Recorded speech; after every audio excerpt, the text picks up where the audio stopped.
Hi, everybody. I have missed you all so much. I want to take a second to say hi. Michelle is sitting in traffic and doesn't have a very good signal, so she's going to be joining us as soon as she is able to. Thank you guys for being here. Hi, Mars. Hi, Scout Inquirer. Hi, Shmida. Hi, Ellie. Hi, Lady B. Hi, Queen. Hi, Glowbug. And Spicy Sugar. Butterfly Kisses. Love yours. Hi, Princess Megan Elsa. Hi, Ellie. Hi, Yvette. Hi, Carlin. I missed you guys. Hi, Cool Gamer. Hi, Iowa Dog Squad Mom. Hi, Deline. Hi, Brandy. Oh, hi, Dawn. Let's see if I missed anybody. Hi, Dawn. Welcome. Hi, BR. Hi, Mrs. Troy. Hi, Pratt Mommy. Hi, Ava. I don't know if you're back yet. And Sleuth Mom. Hi, Sleuth Mom. Hi, BG. Let's see who else is here. Hi, Inspector Gadget. Hi, Emily. Hi, Mrs. W.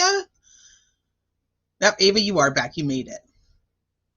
Hi, Pointer Lover. Hi, Lee Pepper, Leather and Lace. Hi, Jax. Thank you, Jax. I appreciate that very much. I print Butterfly Kisses. You're so sweet. Hi, C-Dub. Oh, my love to you, and you know why. Thank you. Hi, Vanessa. Okay, so I've told myself I'm not going to cry. I told myself I'm going to be really strong, and I'm going to come on here, and I'm going to do what I need to do. I can't make any promises, but this is what I told myself. But I do want to say, see, it's already started. I want to say thank you because so many of you guys have emailed me, have messaged me, have written on my Facebook page.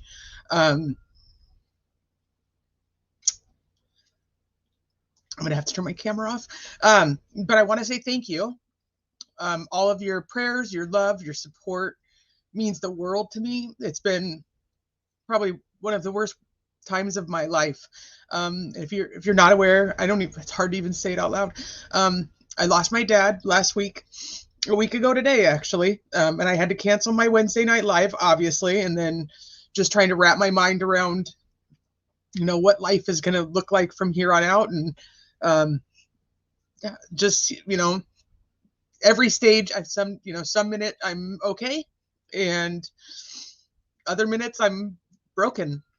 I don't know how else to explain it, but there's so many of you guys that have reached out with love and support, and I can't tell you guys how much I appreciate it.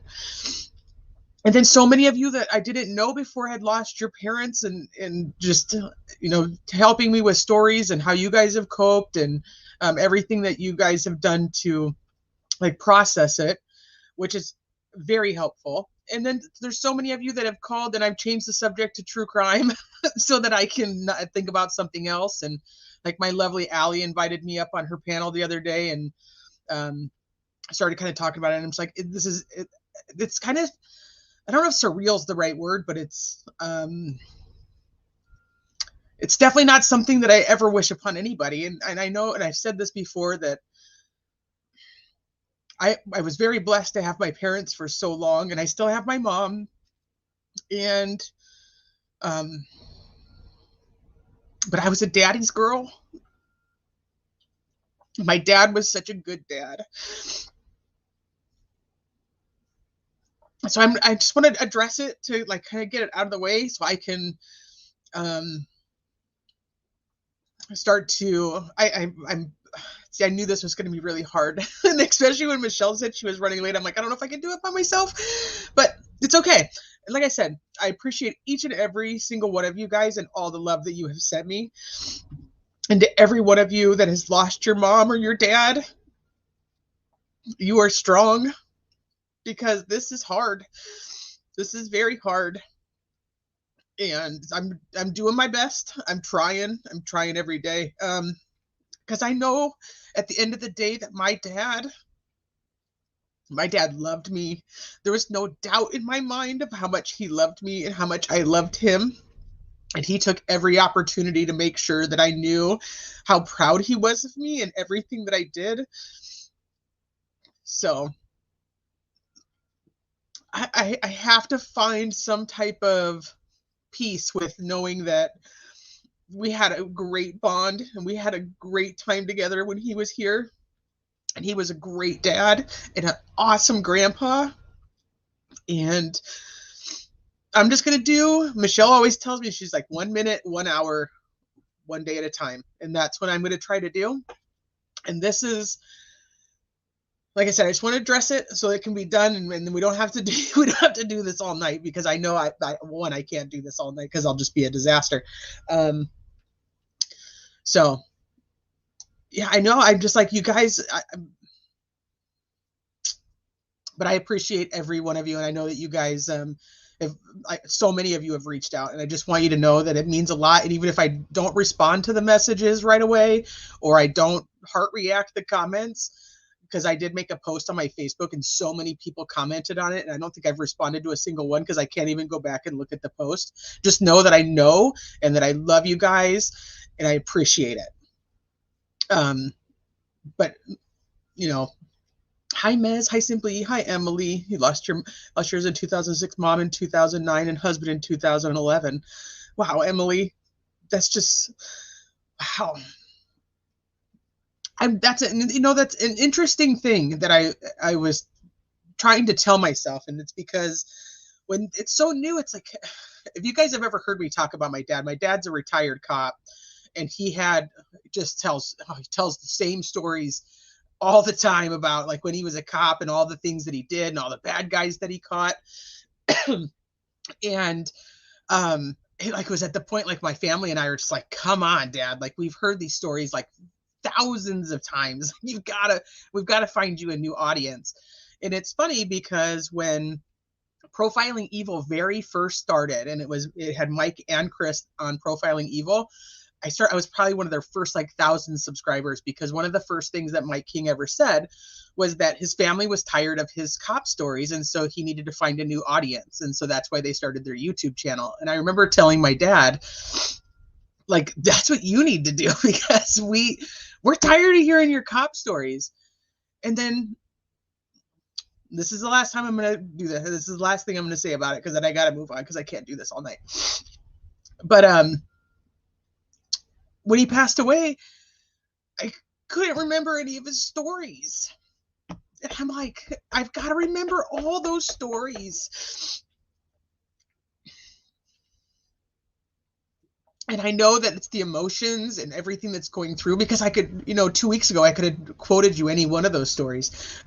So I'm like Emily was saying, like, I got to let the memories come back, because that's what I have to do. I have to process it, and I have to feel all the things that I feel. And I keep going through that.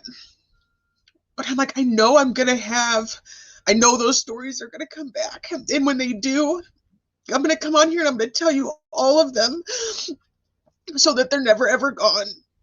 And then I've got to wrap this part up, because like I said, I can't do this all night. I'll just be a disaster. But I love you guys. Thank you for being here. Thank you for letting me take the time to talk about it and cry and just be all the things, because I'm kind of a disaster right now. But hi, Sleuth Mom. It'll come back, T. I keep telling myself, I know they will. I know they'll come back. They're just buried right now and under all the sadness.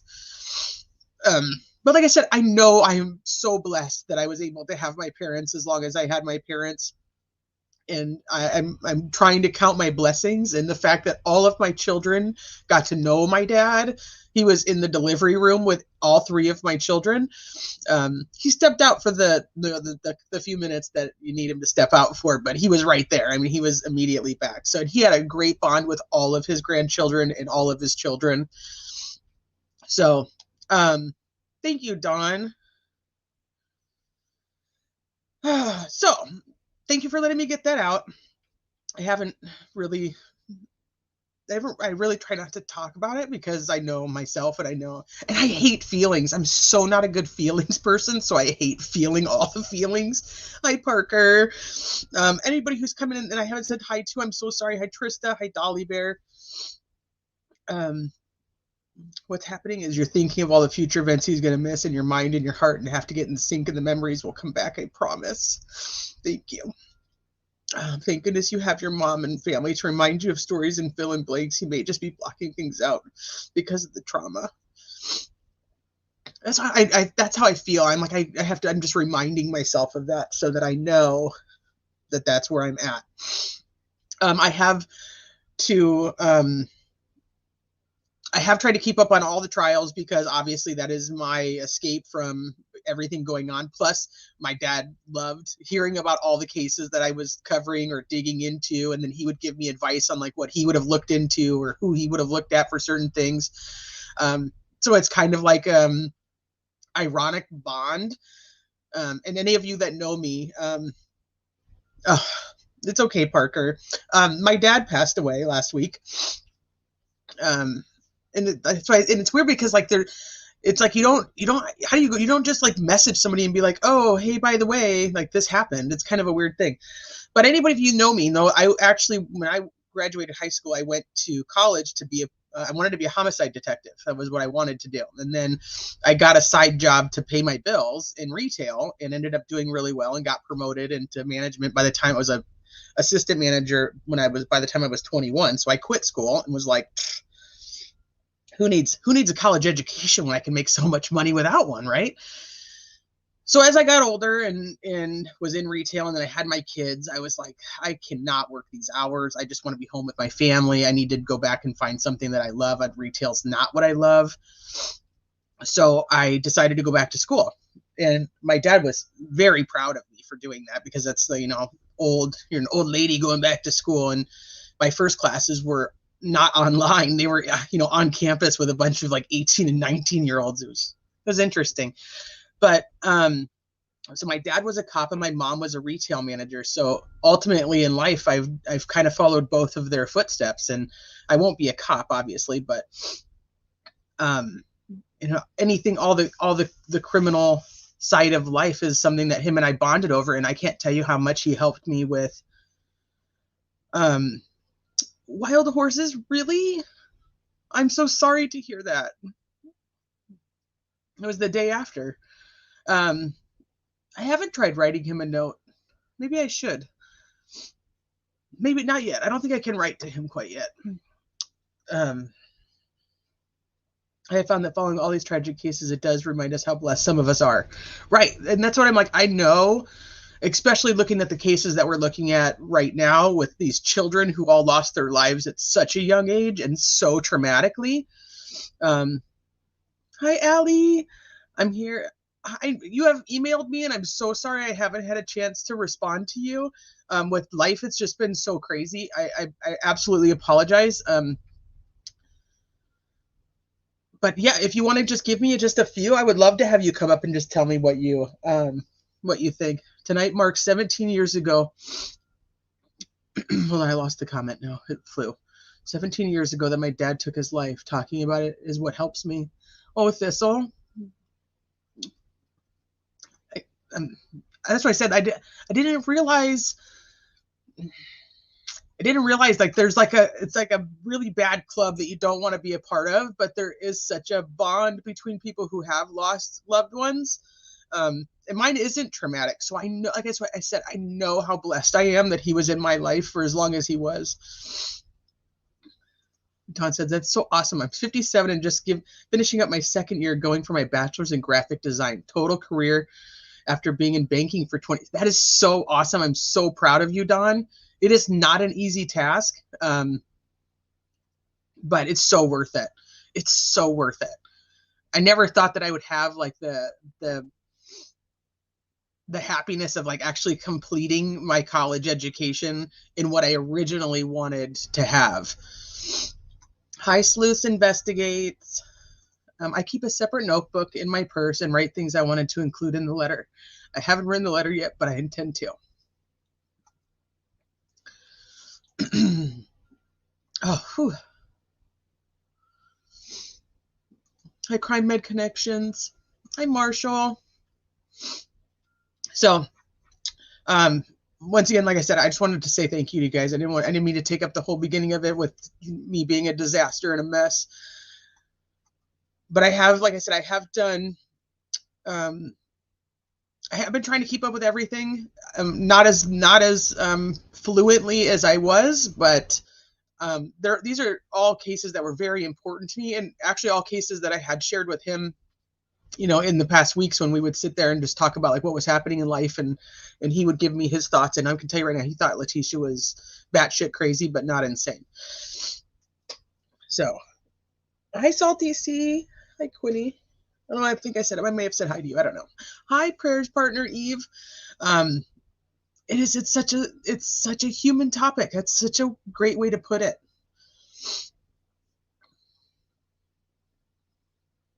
So, but like I said, I would love to share more stories about him with you guys because he didn't have the opportunity to continue to share those stories. So one day I will.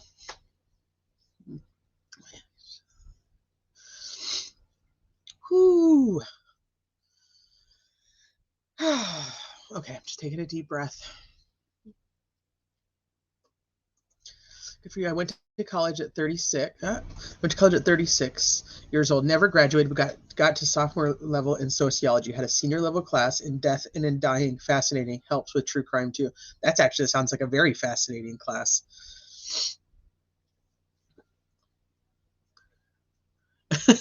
Yep, sleep bomb. He did. He agreed. I didn't mean to make anybody cry. I'm sorry. Hi, Eric. Thank you, Princess Megan Elsa. Thank you, Tiffany. Hi, LFT. Again, I'd ask you to please do a whole live with us and tell us your favorite stories about him. I'd love to hear it. Yep. And I absolutely will. Oh, Dina, goodness. Hi, NorCal Jim. I didn't answer my mom when she called on my birthday because I wanted to have singing saved on my voicemail. Oh.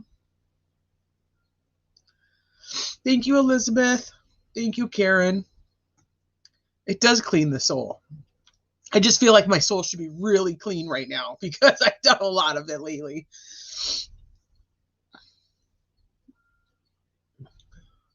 I got multiple degrees in my credentials after I got my kids at a good school.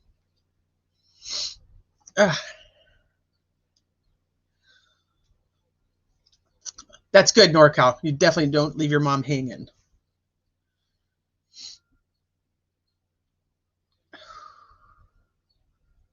Okay, I'll see you when you get back. Okay. Whew.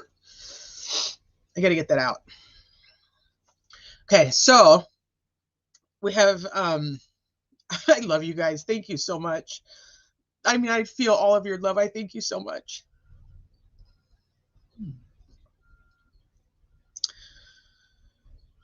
You have 2 snuggle pups. I have 2 right here. They like to, they'll snuggle all night.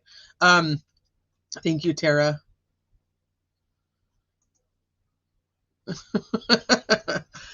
I don't even know if my voicemail is actually, I don't ever empty that thing. It might be full.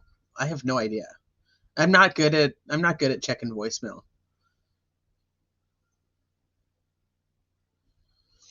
Oh, Vanessa. That's why I said I didn't realize that, like, it's like a weird, terrible club that you don't actually want to be a part of. But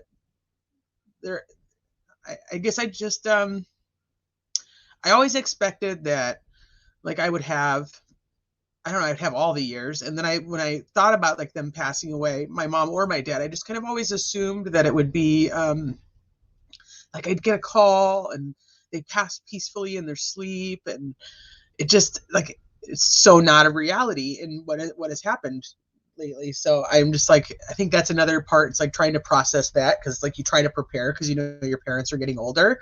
And my dad hadn't been well, but it's still tough, man. It's still super tough. Hi. Oh, thank you. Yes. So speaking of, like I said, I know I was blessed because I know that my dad lived a very full life with a lot of love, and we cover all these cases, and we were talking like the 3 cases that I've been really following right now are all young children who did not get to live their lives. So makes me really feel for these parents, even in such a way that I guess I just didn't before, because I hadn't. I mean, I'd lost my grandparents, I'd lost my best friend, but I know it's such a different grief to have like like your immediate family, and to those of you who have lost children, whoo, man, my thoughts and prayers are with you always. It is. It's a shit club. It's a shit club, and I don't want to be a part of it. I want out of this club. But like I said, I can't do this all night, because otherwise I will just sit here and I'll just end up crying the whole time. So let's talk about some crazy mothers. Let's do that instead. I know, sleuths. My dad is 83. My mom is 81, and neither is in good health. I worry about them all the time. I'm blessed to live less than 10 minutes away. Yep, my parents live about a block and a half away from me. So, yes, and just remember all their stories. Remember the stories that you don't want to hear because you've heard them all the time. Just remember those. It's not a good club to be in. I have 2 voicemails saved of my dad. He's saying my name and I love you. And I try not to listen to it all the time because I will lose it. Yeah. Whew. Okay, I'm going to turn my camera off for just a second so I can dry my face off. In probably like an ugly fashion, so I don't need you guys to see that. And then we're going to, like I said, I love you all and I thank you all, but we've got to start talking about the other stuff. We got to start talking about the other stuff because I won't be able to function all night doing this. Okay. Where do we even start? So we know that Sleuth Bomb was covering the Letitia Stauch trial. Sleuth Bomb, do you feel like kind of like empty now? Like, do you feel like, what are you going to do with all your time? Because it was so occupied with Letitia Stauch. And I'm not going to pull up clips. I think everybody's probably seen those clips 1,000 times. But man, those victim impact statements, they really got me. They really, really got me. And then if you guys haven't seen the interviews, Al and Landon have both been doing interviews pretty consistently since the verdict. And it seems that they have been able to find some peace, and especially with the verdict being that she was guilty on all counts and not insane, which I think we all knew. You're going to have your second grandbaby at Christmas. Yay.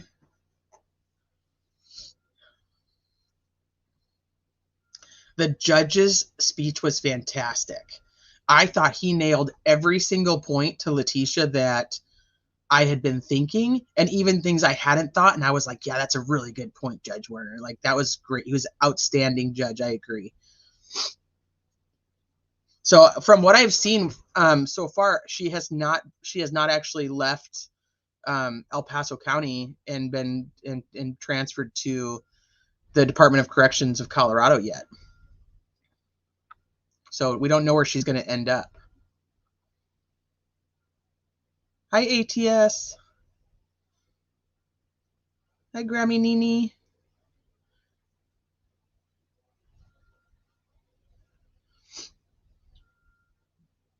I was happy he brought up Harley too. And I actually was happy that Al brought up Harley in his closing. And so did Landon. And just basically like how Letitia really screwed her own daughter over more than anybody else and left her with nothing, like with nobody. And I hope that Al is able to rekindle some type of relationship with Harley. I think that they probably need each other in that, except for the reminder of Letitia. I think that's going to be a hard part to kind of get over. But learning in the trial that he actually wanted to adopt Harley was really big. So yeah, he blew me away too. Do you guys think Al just misspoke at the presser after the sentencing when he said he and his wife wouldn't change a thing? I've listened to it several times and I'm not sure what he means. Oh, you know what? I don't know if I caught that he wouldn't change a thing. There was a couple times that like I thought like the wording was kind of odd, but I knew what they meant. And like DA Allen, when he was talking at the press conference, he kept saying like Gannon deserved all of it. And I thought like probably a poor choice of words. Obviously, I know that he meant that Gannon deserved all the effort and all the time and all the work that went into making sure that justice was served. But I just thought like it's just like, you know, one of those that was it was kind of cringy. Like, oh, don't say it that way. Hi, Tia.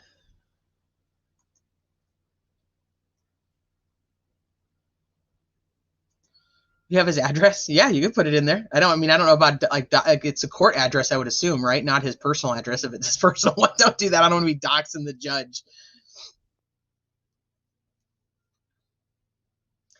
When Al was talking and the judge was wiping tears, that's I think when I started crying. I was like, this is too much. This is too much. Yeah, back to business. This is easier on my brain. Okay, let me see. The thing I didn't love about Al's various comments was him constantly talking about his 6 kids and how fulfilled he is and moving on.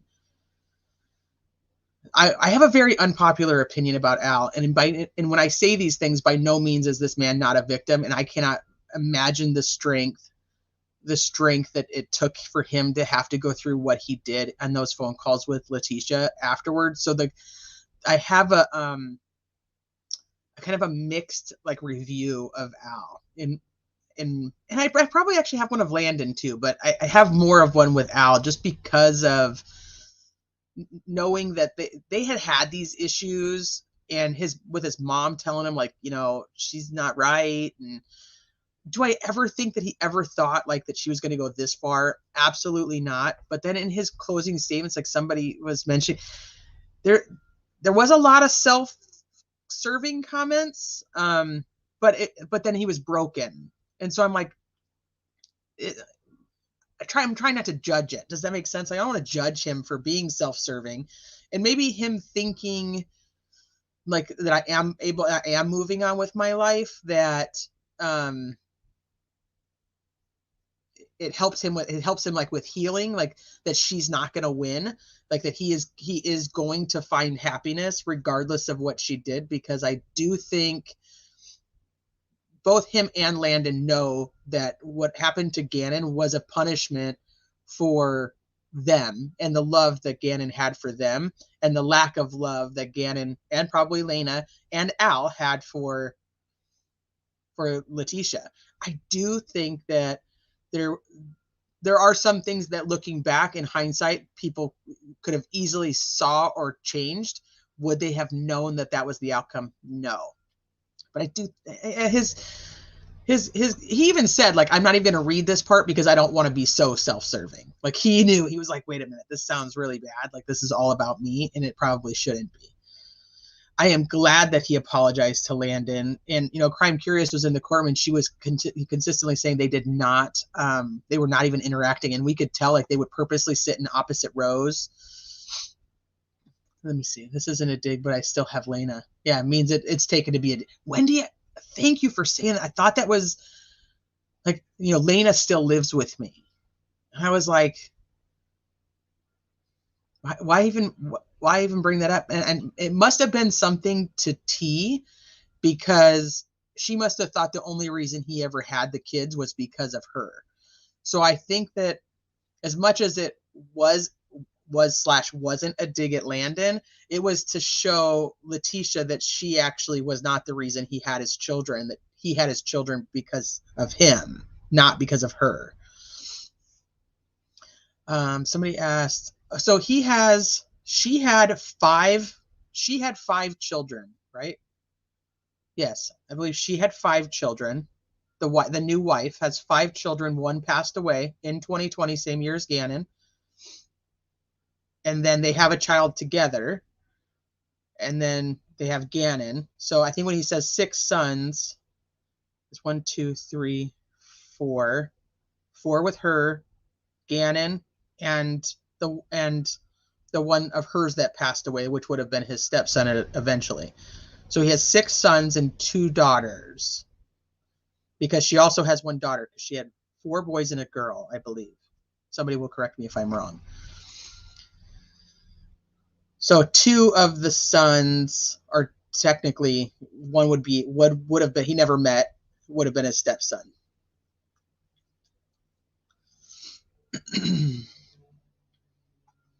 I hope so. I hope that they have.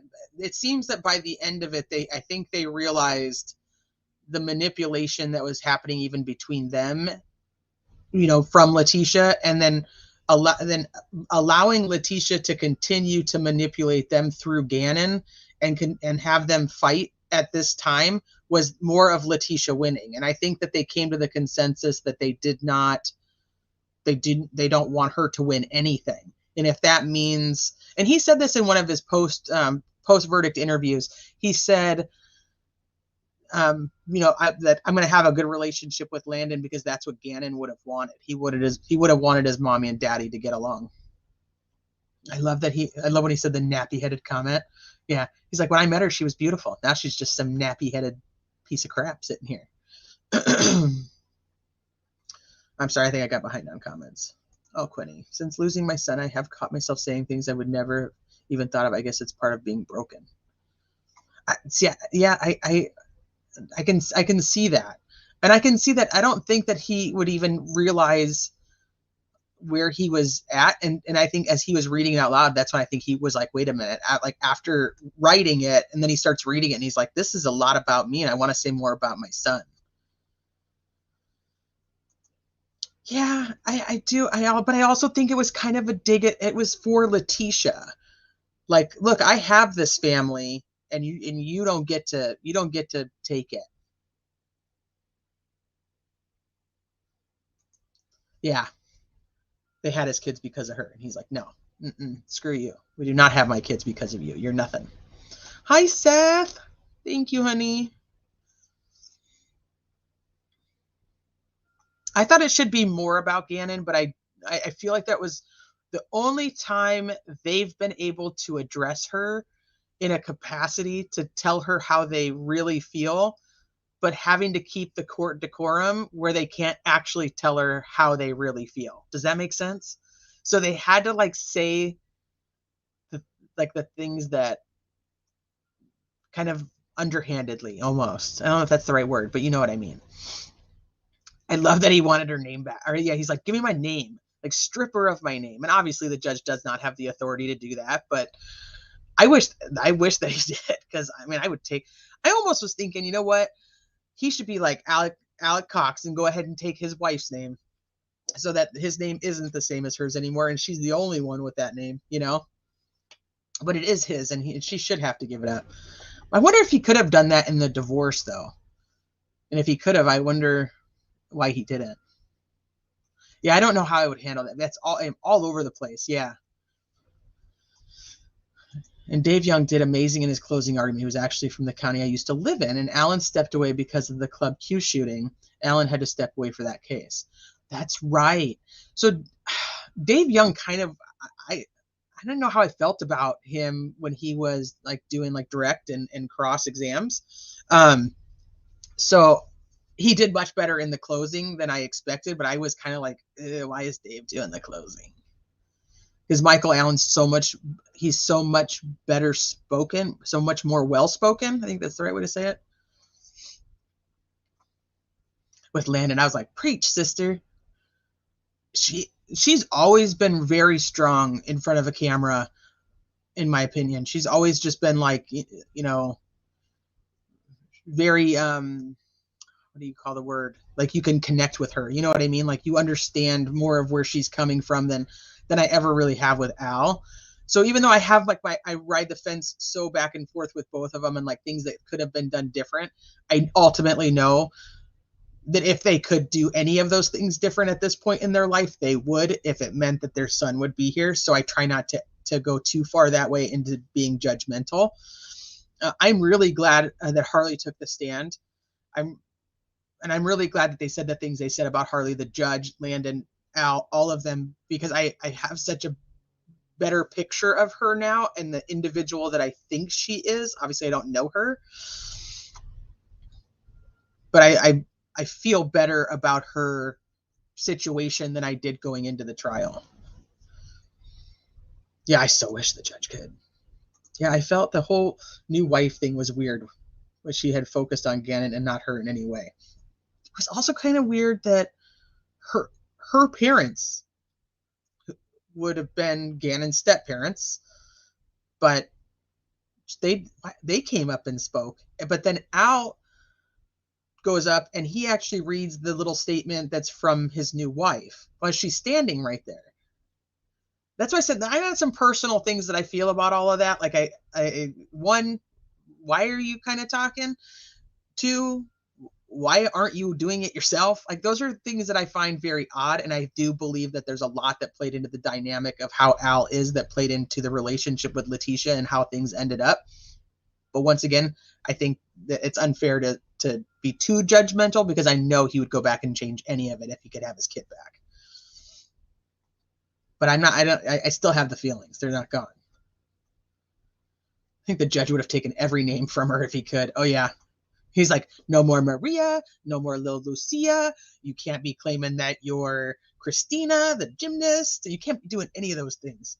Hi, CDT. Aw, no, well, thanks. I appreciate that. I don't like listening to my voice, so I'm glad that you do.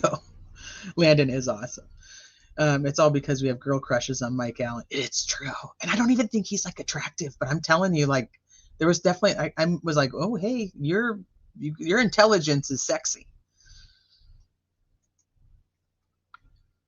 Yeah, Dave Young was just kind of, I don't know, he kind of just rubbed me a little bit wrong. Hi, Weeping Willow. I honestly think the new wife and new family stuff was also partially just slap teabag. Yeah, I think so too, but it was kind of a weird time.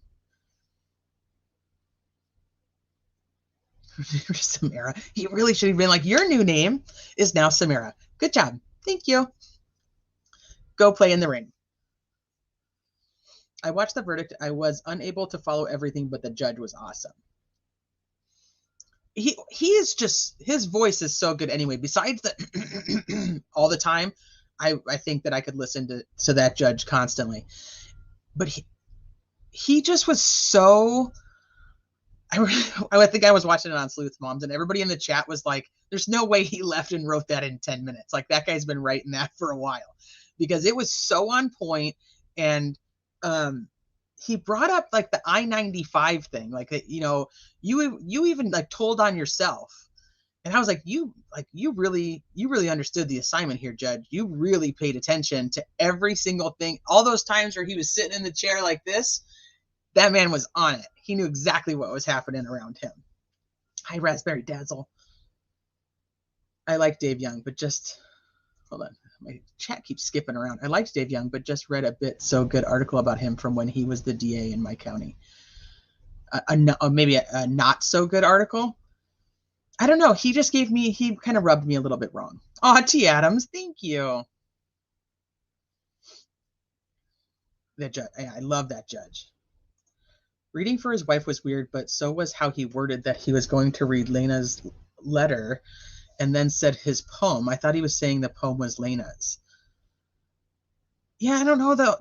That part was always, I think emotionally I felt all the right things when he was speaking, but not necessarily the words that I think were great words. I don't know. Landon's was much better, even when she lost her spot and she's like, I don't even know where I am. And Michael Allen had to like help her find the spot. I was so impressed. I was so impressed with the judge. I was so impressed with Michael Allen. And obviously he has faith in Dave Young. So I was like, okay. When she requested which prison she wanted to go to, did anybody hear what prison she wanted to go to? I did not hear it. Letitia's evil. A psychiatrist told me once that they don't make a pill for evil. Oh, it's true. Yeah, she is. She is the epitome of just a terrible human being who has no regard for anything. I hoped. Oh, Maria, did you gift memberships? See, I need to have YouTube up over here. I didn't see that. Thank you so much, Maria. And thank you for your messages. Now I don't know what I was saying. Darn it. What was I saying? I don't know who got. I'm gonna pull up. Let me just pull up YouTube. I want to see. I don't know who got him. Oh, Peyton got one.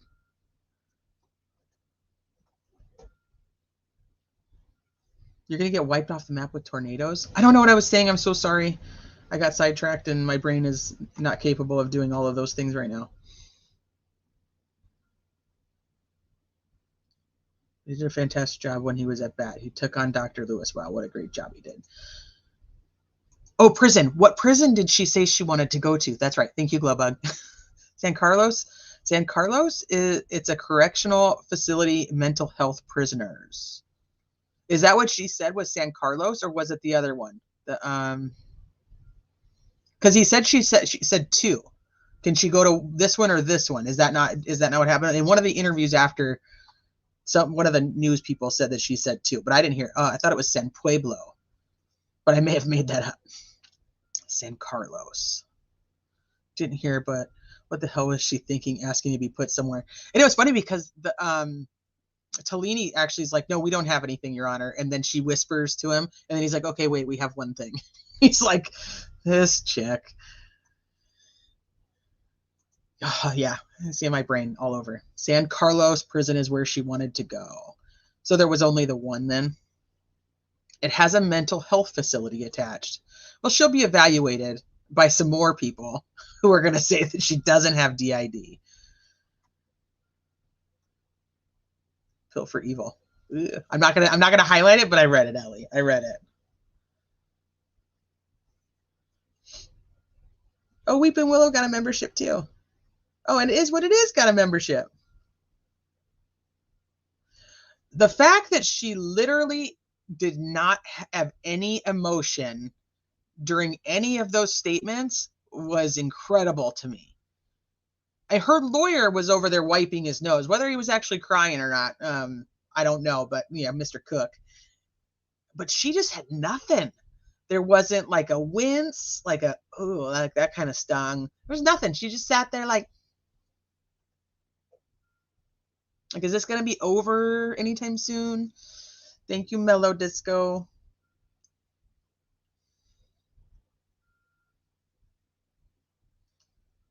Hi, Connie. It only has 255 beds for mental health. Is that the prison that she would have gone to? That's not the state facility she would have gone to, though, had she... San Carlos is an all-male prison? All prisons have a medical wing. But I do know all prisons don't have good mental health evaluators and what do you call it? Care. Stupid she has to go to a specific prison. Why would she get choices when Gannon never had one? Yeah, she does not have a soul. I agree. He should have said, oh, you want to go to that prison? Well, I'm going to put you in whatever the most opposite prison of that one is. Without your name. Because you don't get to have your name either. Will Cook does look a little bit like Will Ferrell. Can you imagine how she will make the guards' lives miserable? I was saying this when I went up on Allie's panel. I was like, I bet, like, El Paso County was like, we're going to drop the charges on the escape because those prison guards and they don't want her there anymore. They're just like, we don't care if she tried to get out. Let her go. Just send her away. Oh yeah, she yawned. Like, oh, this is just so boring. And I'm like, the judge is crying. Your attorney is possibly crying. The other attorneys are definitely crying. And you just have nothing. And the judge even called her out. He was like, you even trying to claim this type of mental illness is disrespectful to people who actually have mental illness. I was like, boom. Did you see her eyebrows raised when Al imitated Gannon and said, I want my mom, and said, why couldn't he be a mom? Why couldn't he be a mama's boy? I saw her kind of look like almost like a look over, but not actually looking over, like she wasn't going to give him like any eye contact or actually pay any attention to him. But I did see her get a tad interested in things like that, but almost like she thought it was like a joke. And I really thought that it was almost, you could see like a smirk when he was like, I want to know what the last words my son said are. I could almost see like a smirk, and I don't know if it was like an imaginary smirk because she's just so yuck, or if it was like her being like, yeah, you're never gonna know. Like that's something I'm never gonna tell you. The before person in a Snickers commercial. Hi, Maria. Yeah, they don't want her there. When it's a mental health hospital for prisoners is where she could have gone if she was incompetent. Okay, so not a prison that also had a mental health hospital technically. Oh, the judge crying just got me sunset gazing. Him when he was wiping his eyes, I was like, all right, now I'm done. I can't do it. And he's a dad. So when Al like fell over onto the podium, and he was like, I would take it back, and I was like, I believe him, even though there's a lot of things he's done and said that I'm not a fan of. I'm like, I just believe him.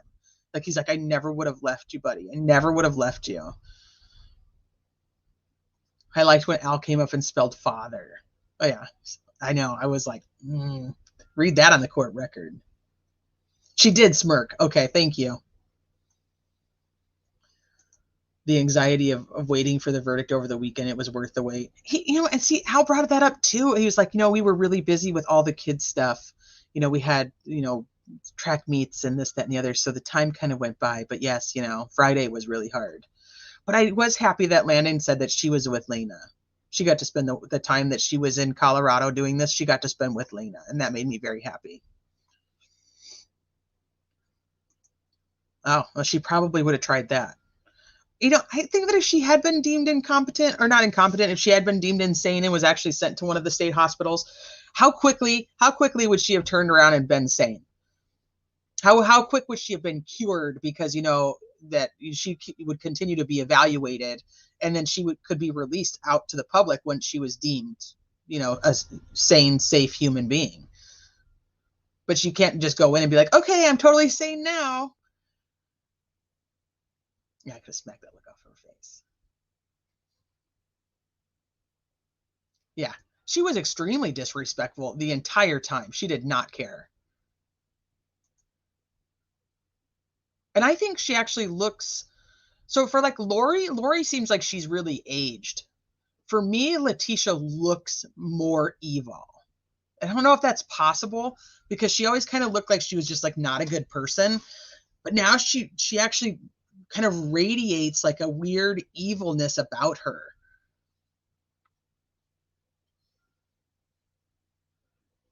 Oh yeah. Yeah, Al wanted to stress that he had a life and T didn't. He has children to watch in sports and T don't. We also don't know some of the things he said that only he would know would hurt T. I agree.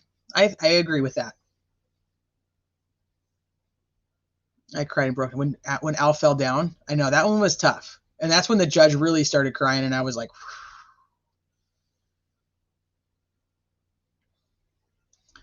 "A darkness and dark circle." She just looks like she has an incredibly dark aura. I don't, that's weird because I'm not into all that stuff. I'm like not into it, but I just don't know all about it. But that in my mind is like how I see her. It's like there's like even when like Cook would get close to her, I was like, ew, don't do that. Like you're so close to like just evil. She just looks it. And although I do think that Lori is evil, I don't think that she radiates that same evilness that Letitia does.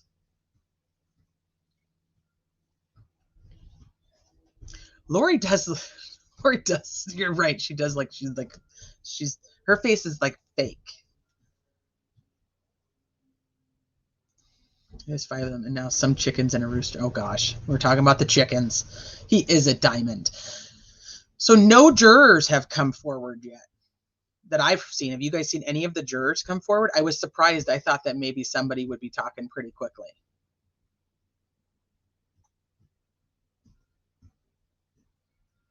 Yeah, I agree. She just doesn't. She just has. It's like you really are looking at the epitome of evil, like the sociopathic, narcissistic psychopath. It's like you're literally looking at it. She's sitting there. Hi, logical one. When Landon talked about the cape and how she tried to ruin that image that they put me out of, I thought about that when the whole thing with the cape came up.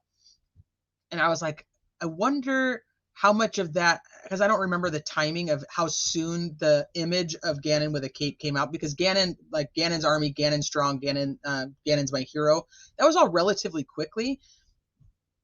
But I don't know if it was I don't know the timing of it to know like if she knew about this cape and like this image. And I'm like, if she did, then I think she absolutely did that on purpose.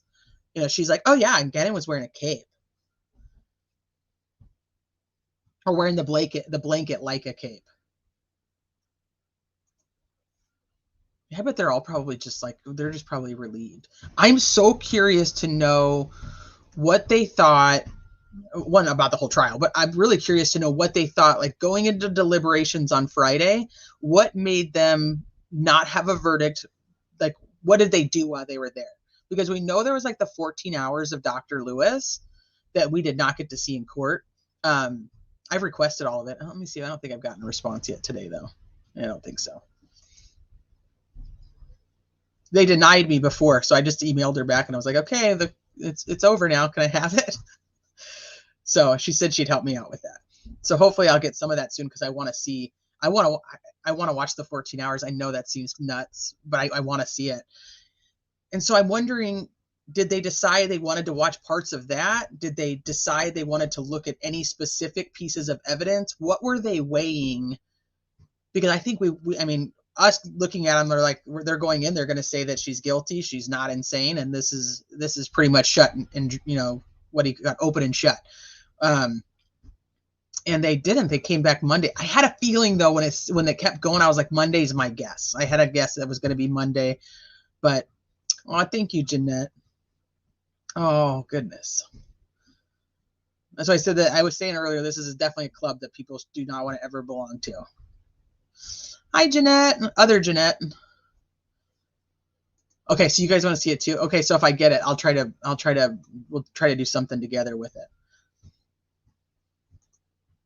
Letitia was a far cry from nappy-headed, murderous, narcissistic, arrogantly flippant human being that sits in our midst today. That was a good line. That was a good line. I expected Murdaugh to be longer.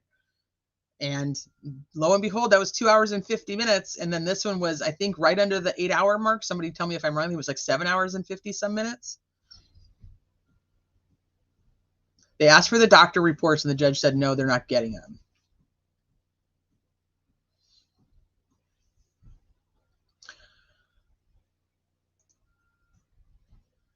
What was that? Did you see what her? Yeah, that was so weird. What the hell were they drinking? And why are they drinking out of the same cup? That was so yuck. Yes, there is. I know. So I'm like, hi, Jeanette. Hi, other Jeanette. Yeah, it was like right under 8. And so I'm curious what they went in, because he gave them some suggestions, but he's like, you guys can also ultimately do whatever you want to do. Hi, Joy. Thank you for joining us. But he was like, you could do whatever it is that you choose to do. So I wondered, did they go in and they were like, okay, well, he suggested that we don't do like a preliminary vote, even though I immediately would have walked him in like, all right, let's do a preliminary vote and see where we're all at. We could still discuss it even if we all agreed, right? We could 7 hours and 54 minutes. Thank you. There's a dang stack of cups right next to him. They could have easily just got their own freaking drink. I said I wouldn't be surprised if they actually were drinking liquor. Obviously, that's completely unprofessional, and I would never claim that that's what they were doing. But I said I wouldn't blame them. Like, I do. Oh, you know what I should show you guys? Have you guys seen Tellini's interview after court? Have you guys watched that? It was very weird. I think I said it to Allie, and I was like, this dude never blinks. Of course, you have the exact time, Sleuth Mom. She lived this. This was her life. This was her life for weeks. That's why I was like, she probably feels like an emptiness. Like, what do I do? Emptiness syndrome. Okay, so you guys haven't seen. Okay, give me just a second. I'll pull that up. Dun, dun, dun, dun, dun. I think I sent it to Allie. It was just kind of odd because yeah, he just doesn't. I was like, this dude isn't blinking. And I don't think this is the full one. I think this is just the cut one that they put on.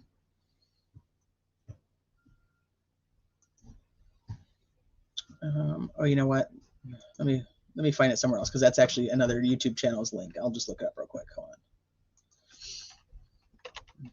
And I didn't ask that YouTuber if I could play it. We're not like friends where I know that she'd be cool with it. So, Tellini comments after verdict.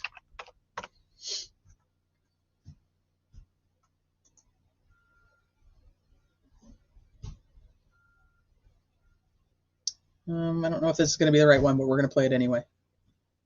So let me just share this.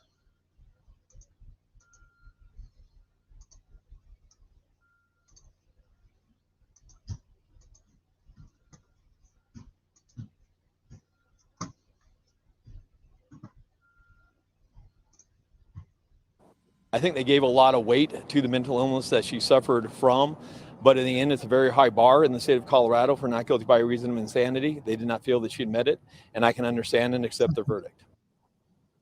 That's not the right one. Darn it. Tellini. Okay, hold on. Maybe if I play it, maybe she won't get too mad at me. It's very short. Challenge in this case is watch his eyes. He doesn't blink. There's a lot of challenge in this case. This case is pretty hard and grueling on everybody involved. But in the end, I feel proud to have stood up there and tried my best to defend her. Josh, can I ask you about the decision to go after this as a DID case versus what you emphasize more in your closing argument about this being a psychotic break? Do you think that was confusing for the jury, and would it have been possible to just limit it to the psychotic break that I know you talked a lot about? You know, I that's a good question. You know, in the end, it was hard for me to know exactly what it was. But always with this case, nothing made sense to me other than some type of psychotic break. And DID and the psychotic break weren't mutually, they were kind of the same thing. It was a psychotic break, and then the DID was explaining her actions afterwards. And you do suffer psychotic breaks if you have dissociative identity disorder. So it wasn't that I was discounting that. It was trying to open it up more. So whether it was a severe borderline personality disorder or whether it was DID, the emphasis was, to me, it seemed the only explanation that I could conceive of that made sense to me was some type of psychotic break. And again, I think the jury thought a lot about that, gave it some consideration. I understand, you know, their decision, and I can respect their decision.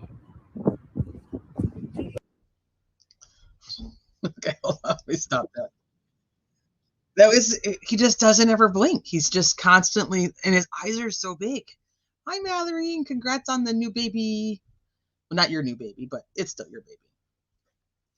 That's the one the reporter uploaded to Twitter, so you should be fine. Okay, good. Okay. Somebody put it on their channel. Watching him makes my eyes dry. I know, I'm like, blink already.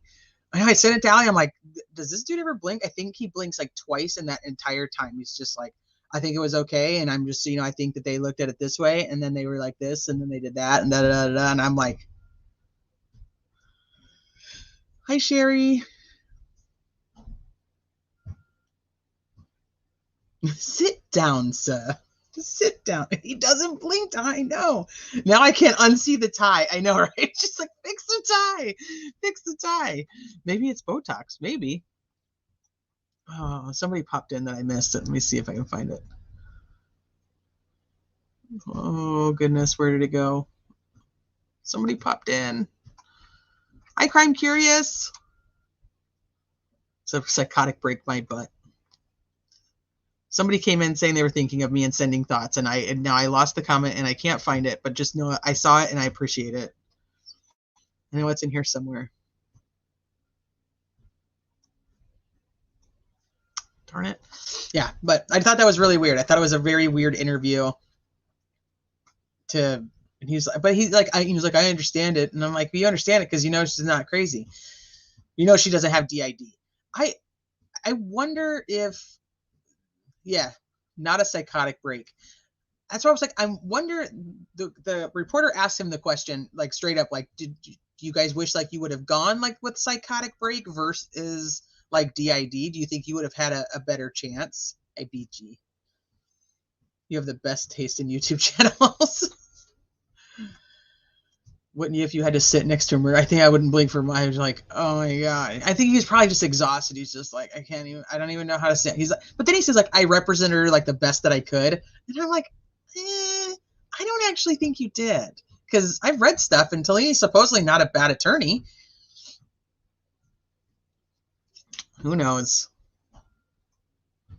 Yeah, I knew what you meant, Eve. I knew what you meant. Oh, goodness. All right. It was BG. It was BG that said it. Thank you, BG. Thank you. Like my contacts are now all dry, so maybe I should I'm probably gonna extra blink. All right, so let's think. Final thoughts on Letitia Stauch, because my final thoughts are really just good riddance. Everything kind of came the way that I thought it was going to. Oh, Will Cook said he won't talk to me until he's officially dropped from the case. Interesting. Hi, Britt. Oh, check message. Okay, my ringer's off, so let me check real quick.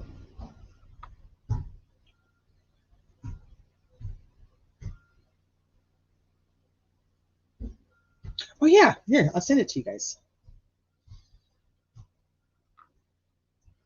Dun, dun, dun, dun. There you go. Yeah, I'm just like, good riddance. I feel a weight lifted, and it's not my family. So I can only imagine how much Landon and Al feel just like finally. I think one of Landon's comments was like, I slept. Like I got to sleep. I slept in a little bit. And then she said something that made me really sad too. She said that she sees like Ganon like running the clouds like Sonic. And man, that just broke me. Yeah. Thank you, Marina girl. Yeah. What in the heck is with the... Oh, here's Britt. Hold on. Hi, Britt. Hey, I beat Mallory. I can't believe it. Oh, We both stay up long without falling off. That'll be the real quest. Oh, I'm gonna do this, girl. You're talking about all the good stuff. I'm sorry I'm late. I was gonna try to make it in time, but you know how life is. No worries at all. I'm happy to kind of be back, trying to get my flow of life back in somewhat normality. But Miss K says Dr. Lewis should be reviewed accountable to with a diagnosis. LS would never have been able to use the MH Act. So I have some thoughts on Dr. Lewis, and I know they're probably not going to be once again the popular thoughts because I seem to want to go opposite of mainstream all of a sudden. It's like riding against the tide. But I don't remember her ever specifically saying on the stand that she believed that Letitia had DID. She said about a psychotic break, but I don't know if she actually ever said she believed that diagnosis. She had so much word salad. She probably did, and I missed it. She didn't. As much as I don't like the lady, she never said that. She actually said that she couldn't conclude it unless she was able to get the test that she needed. So, I mean, to be fair, she never fully come out and said that. Hi, Mallory. Hi. So, what do you think about her aliases being listed as Taylor Swift? Oh my God. I think she picked a name that could get her headlines and clicks. That name never came up in trial, though. No, but if it ever did, she knew. Oh, that it would be like, oh, Letitia Stauch claims that she's Taylor Swift. Yeah. Yeah. Hi, Cherie. And it only took me long to get on because I had to re-log in on my phone because I came in on my phone and not my computer.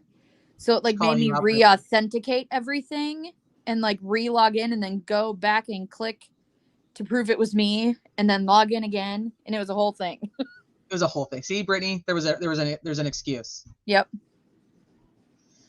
He says, Letitia, in my opinion, someone with those traits, no DID, not insane, not crazy, maybe PTSD, maybe anxiety, and 100% evil heart. I couldn't agree more. PTSD from what? if she actually had the childhood that she says she had, I could see that there'd be some PTSD in that. But what do you think about, like, every professional who did meet with her did diagnose her with something, and not, they didn't all align, but there was a lot of borderline personality disorder, or within that cluster. What do you think of that? There's a lot of differential diagnoses that can go along with like borderline, so that doesn't surprise me if they're all within like that line. But it's one of those things where it's hard because you never know when she's faking it and when she's not, because I do think that she does a lot of it for like the attention or going in with a specific diagnosis in mind and then acting that way, and some people would be able to catch it and some wouldn't. So that's kind of where my mind goes, is that some were able to catch different things. Some could probably tell that she was acting at some points and wasn't in other points. And that kind of caused the differentiating of it. But that all within there is something. And I would say it does go around either a BPD or narcissistic personality. Oh yeah. Wait a minute. Was it narcissist? No, that was antisocial, I think. I was going to say there was one where the doctors agreed that she wasn't, but never mind. There's no way it was narcissistic. She definitely has all of the character traits of that. Yeah, I'm going to check actually, because I have my DSM here. It was whatever in the closing arguments, the prosecutor kept saying that she had it, and then the defense was like, no, actually every doctor she saw definitively stated that she in fact did not have it. It was like antisocial personality disorder. Hang on, I'm gonna look and see what the differential diagnoses are for BPD. Okay. Just because I'm curious now. Because I did find it interesting that everybody was diagnosing her with some type of, and I think that on some form of spectrum, we all have our own, I suffer from anxiety and panic disorder, and technically that's a mental illness, you know what I mean? Like, it's marked under that, like with your mental health. And obviously that does not create that I have, DID or anything else. You see what I'm saying? So, I mean, I get it. Like, there's a lot of things that we could all be diagnosed with that aren't necessarily like cuckoo for Cocoa Puffs over there. I do believe that the woman is crazy. No doubt. She's legally insane. I think that that's the huge difference of looking at the law versus, looking at, like, and I'm not a psychologist, but I'm like, I do believe that you have to be crazy to be able to do anything of that sort. Crazy as in evil, crazy as in whatever, other adjective you want to throw along in there. Narcissism and BPD go hand in hand, but then they also try to say that BPD also goes hand in hand with DID, which I thought was interesting. Really? Was that not one of the things that they were saying at the defense when they were questioning her, was that they go hand in hand? Did I hear that wrong? Maybe I think you're right, but I find that interesting. I believe you're right though, but I just find that so interesting that they go hand in hand with each other. But I'm with you, T. She's crazy. There's no way that there's no other way to put it. The things that this woman does, that she thinks people would really believe, these wild stories that she puts out. But it's just a matter of if she knows what she did wrong. She knows the difference between right and wrong, and she proves it time and again with trying to actively cover up her crime. Oh, I think that the length of what she's doing stops it from. I would even have bought like a psychotic break based on all of that, had it just been an instant.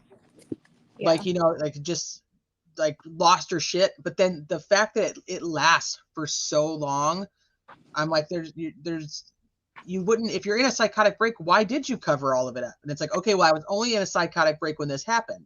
So then you still knew when everything was done, you weren't remorseful and you didn't find anything wrong with what you did. Instead, you covered it up and lied.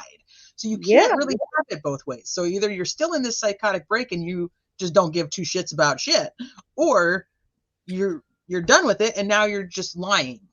And people came forward from her childhood and said that she was always a liar. Not her child, I shouldn't say young adult years. There was a couple people who were in the Facebook groups who played softball with her, and they said she was always a liar, but she always lied about stuff that wasn't really important, so nobody really cared. They just kind of were like, oh, that's Letitia, just whatever. So I'm like, if she was always like that, Al knew she was a liar too. And then she probably did have to gaslight her way around the lie. And then he was probably like, oh my God, she just lied about something so stupid. Like, who cares? Well, I mean, it's like her whole life. Her whole life's a lie. You have to question, what job she's had or what her background really is. Because, I mean, is she just, I don't know. It's like oh my God, she's a compulsive liar. That's just the best way to put it. And I love so much when the judge pointed out, he's seen cases of DID, and everyone, when they come back into their main personality, they lose it when they realize the crime that they've committed. They feel bad. They're shocked and in awe that they did that, and she's never showed that once. And she is the first person that I've ever seen, T, that could sit so just non-bothered and motionless when the victims were given their statements. She did not flinch once, not even at the sight of Gannon. No, she didn't. She was interested in watching all of the gorier stuff of the trial versus anything that had to do with the travel stuff. She's just like, whatever, I don't really care. But when it came to the medical examiner being up there, she was misattentive. Okay. Right. Okay, let's see what you found. Well, I happened to open the book to dissociative disorders. So, because of course, that's just how my life works. So obviously DID is the first one that comes up. And let's see, differential diagnosis for that: major depressive, bipolar, PTSD. Now I'm getting into personality. Major depressive, bipolar, and PTSD. Yes, but they also have dissociative amnesia as another thing in here, which would technically be what she's claiming happened when she killed Gannon, because she dissociated from her and then it forgot everything, but then she actually didn't forget anything. Mm-hmm. So she's claiming that while it was happening, she was forgetting, but not. You know what I mean? But yeah, but remembering all of it. Correct. Which the other ones for that is also PTSD, substance-related, post-traumatic amnesia due to a brain injury, catatonic stupor, factitious disorder, and malingering. There you go. Those are all differential diagnoses. Hang on. Now I'm going to go find... She does absolutely lack any empathy. Yes. She has no empathy whatsoever. Yeah. Okay. Riddler asked, do we think that Dr. Lewis gave her a fair and professional evaluation? And honestly, I don't. I don't in a medical way. No. I think that Dr. Lewis has... I'm going to say this as respectfully as I can. Dr. Lewis has paved a path of her own making in that medical community, especially when it comes to DID, where she now does it the way that she feels it needs to be done versus the way that other professionals would deem that it has to be done to be able to replicate it. Because that's kind of the whole thing, is like a study, you have to be able to replicate it and get the exact same answers, is really how it is. And since it's mental health, it's not obviously as extremely scientific. What do they call it? It's not loose science, but it's they have a name for it because it's not physical science. I do pseudoscience. Yeah, it's not. No, they have. It's like a Oh shoot. Wish my brain actually worked, but it doesn't. Dr. Lewis is self-serving. I kind of go that right. So she's painted this or paved this path that she has to continue to walk down, and things have to kind of fit. And I do think there's a lot of bias that goes along with that. And she doesn't really see necessarily outside. Do I think that she is? I think she's extremely intelligent, and I think she's probably seen a lot of life that none of us have ever seen, obviously. And her opinion should be weighed with that. But also somebody who puts themselves into these types of situations, there's also names for people like that. People that put themselves into the middle of investigations that are not necessarily in the middle of an investigation. The women who like to contact the men that are in prison, there's names for them. There's names for people who like to contact all the family members of true crime. And then there's also names for them. And there's names for people who like to collect all the memorabilia from true crime. Yeah.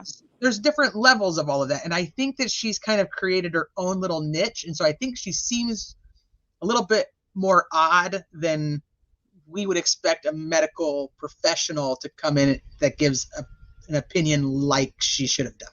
Does that make sense? I think I said that as nice as I could. Yeah.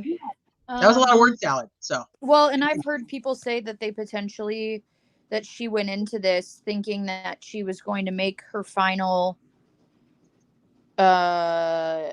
documentary regarding this case and have it kind of throw her back, and that's all she was utilizing it for, and not for Letitia in any way. Okay, so I found borderline personality disorder. Okay.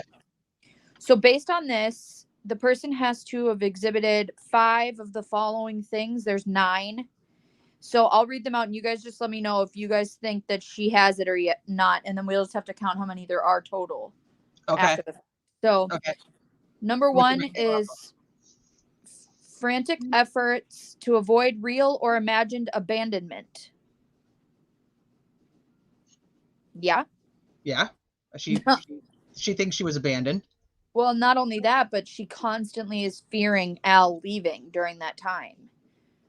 Which is ironic because she's technically left. Correct. So, I'd say yes for number 1. What do you guys think? I agree. I concur. What about the chat? You guys all concur? Hi, Rambling Rome. I think I'm very behind on chat, so I'm really sorry, you guys. Okay. Sniper. Okay, keep going. Okay. Sorry. Number 2, a pattern of unstable and intense interpersonal relationships characterized by alternating between extremes of idealization and devaluation. Say it one more time. A pattern of unstable and intense interpersonal relationships characterized by alternating between extremes in idealization and devaluation. So going very much between you hate me to I'm the love of your life almost, but with every relationship. That's hard to tell because we don't know that. Correct. The first half is a yes, in my opinion. And could I see the second half being a possibility? I do, yes. Yeah, C-Dub said love bombing and discarding. Yeah. Okay, that's kind of what the second half would be. Yeah? Okay. Number 3, identity disturbance, markedly and persistently unstable self-image or sense of self. So this is not DID. This is mostly just like persistent bad self-esteem. But I don't know about that one because I think she thinks very, very highly of herself. I think so too. Oh, I don't know if that one fits. No, she thinks that she is above everybody.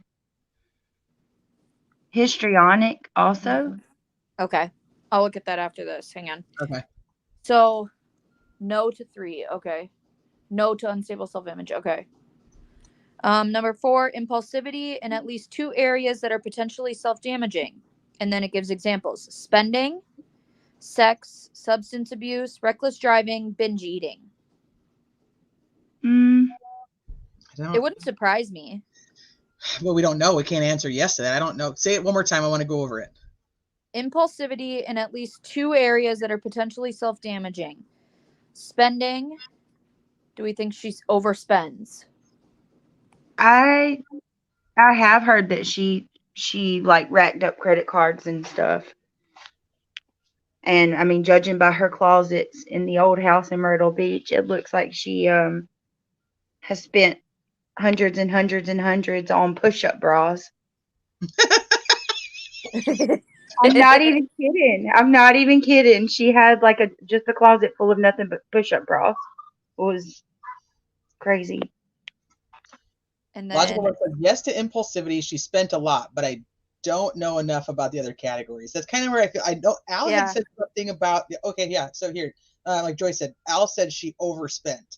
okay. Yeah, I remember hearing about her racking credit cards, but nothing. I can't speak on anything else. She ruined their finances, someone said. So yeah, I don't know. I don't know. I don't think there's enough evidence to support saying yes or no to that question. So then what do you do? well, Yeah. technically that's why it's so difficult to diagnose someone that you're not having a personal like interview with. Like if I'm not able to have a one-on-one with you, it's going to be very difficult for me to diagnose something that you have. So this is more just us looking from the outside, and we're going to say, based on what we've seen, does this fit? You know what I mean? So like based on what we have seen, yes. Based on what we've heard and seen, she did spend too much. Based on, we haven't really heard anything about sex, although we have said specifically that why else would Al be with her? But Oh dear. that's mean. But substance abuse. Did she do substances? Do we know? There's nothing to support that. Greg said she looked like she did. Oh, She did. Looks like she still does. I don't think that we've ever heard anything about any type of substances. I mean, obviously we know her ex died of a drug overdose, but they weren't necessarily together. So Right. um Reckless driving, people were saying that she has been in accidents. she had. She'd been in that accident that she was Googling with the hit and run because she thought that guy was coming after her. Right. So technically that's 2 already. So, I had these questions the last time we talked about this, Lex Luthor. Like, how do you lease a dog? So yes, apparently they leased the dogs. I guess some breeders do that. I've never experienced that. But apparently I guess you can lease dogs. I don't know. So yeah, both of their dogs were leased that they got as Christmas presents, or they gave to the kids as Christmas presents. I think you needed the MRI, CT, and EEG to even go from point 1. Yeah. Yeah. If you can't pick an item if you don't have collateral evidence of it. Okay. Correct. Yep. So it automatically becomes a no, I think was what somebody in chat was saying too. Yeah. And that's why I said it's more of just looking up to see what we have seen to see if it does kind of match. Yeah. Number 5 is reoccurrent self-harm behavior, gestures, threats, so on. Well, we only really know of the time where she said to Harley what she was going to do. Right. So, I'm reading chat too. Okay, so then number 6 is, let's see, affective instability due to marked reactivity of mood. So that's more of just like anxiety, irritability, kind of like a normal person almost, but more exaggerated. Well, she was diagnosed with anxiety, so we don't know the level of anxiety she was diagnosed with. But she has a diagnosis of it. I do have to address this whole dog situation though. So like if the lease is up, do you give the dog back? Like a car, like you lease your car, and then by the time you're done leasing it, you either have to buy it or you have to give it back. Is there like a time frame? I don't know. I've never heard of it. I've never even heard of it. Harley is 20. She's 20. I believe her birthday is in March or May. I think it's an M month.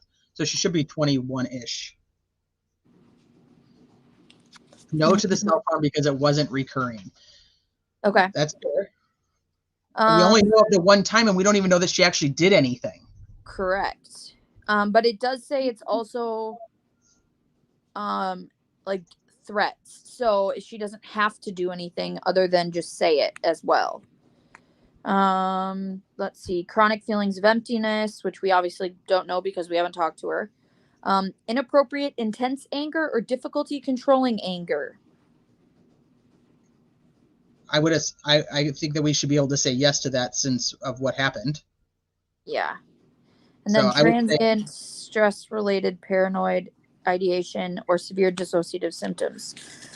So just based on what we know, I would say yes, but like I said, it's not something that you can diagnose from just things that you've read. But so the differential diagnosis for BPD would just be depressive and bipolar disorders. Other personality disorders. So,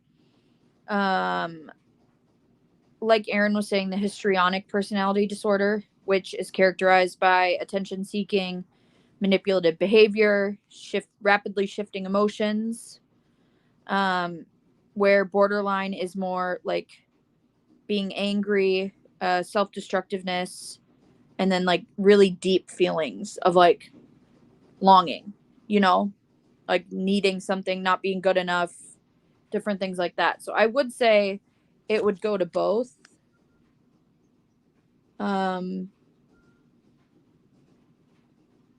Yeah, because even with histrionic, the last one in histrionic for the diagnostic criteria is considers relationships to be more intimate than they actually are. Consistently uses physical appearance to draw attention to self. Is uncomfortable in situations in which he or she is not the center of attention.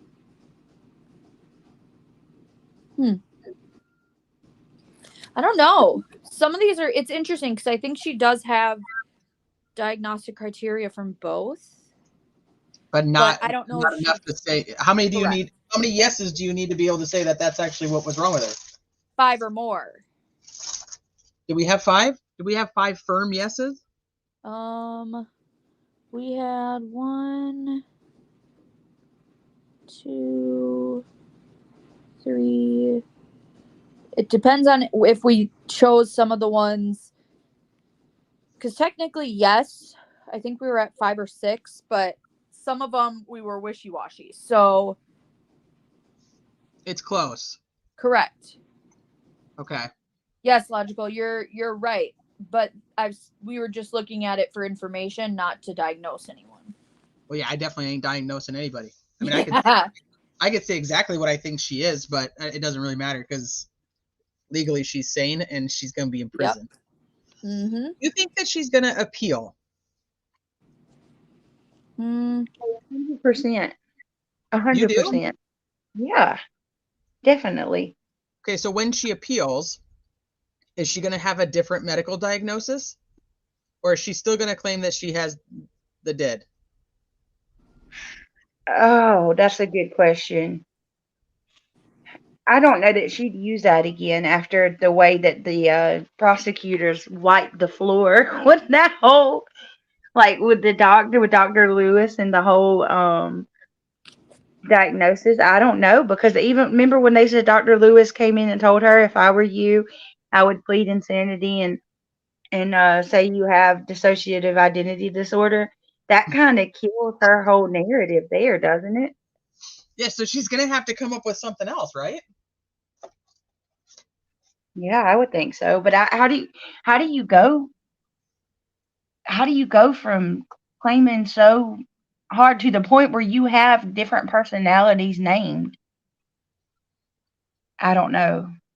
Well, yeah, so does she backtrack on all of that and say, oh, that was, that wasn't real, and that was what the attorney said to do, and now I'm going to claim something else? I don't know what she would appeal on. I mean, she's going to have to come up with some grounds for appeal. She doesn't have necessarily automatic appeals because it wasn't a death penalty, so she can't go all the way up, but she can definitely try to appeal. Well, her attorney They were awful. They lied, right? Throughout this, I've wondered if how horrible the defense was and some of the things that they did, if that would be grounds for an appeal for her, because you know they were caught lying, and then this whole situation with Dr. Lewis, it just, I don't know, I feel like it would work in her favor if she used that, you know. That's like what Riddler's saying, an improper mental evaluation. Yes. You're too meek that you can't change theories on appeal. But is it necessarily changing of a theory if she's saying I am mentally unwell, but the mental evaluation wasn't performed properly, or I wasn't diagnosed correctly during it? Mhm. I don't know all of that. She can appeal on her attorney's actions by being. So you were saying like that they lied, and I know that a lot of people think that about like the whole visitation thing. Is that what you're talking about, or was there another circumstance? No, the visitation thing. I do believe that the other attorneys did visit with Letitia via the Zoom that day, and I think they kind of got that all straightened out, and I think the judge had to end up putting some type of stipulation in at the end, basically stating that this is kind of how it all went down. That one was tough because I know that it wasn't them who visited, it was the other attorneys, so it was kind of a mess. And I think the wording that was used was incorrect because it wasn't necessarily a visit, and I think they stated that you guys don't know that her other attorneys, came to the jail that day and talked to her. And it's like, well, no. And then they bring out the visitation list and there is no visit because that's not the kind of visit it was. I think that was kind of just a mess. But I mean, her attorneys, could you show a judge like that they're sitting there like half asleep, rocking back and forth in their chairs and be like, this is what they did to defend me?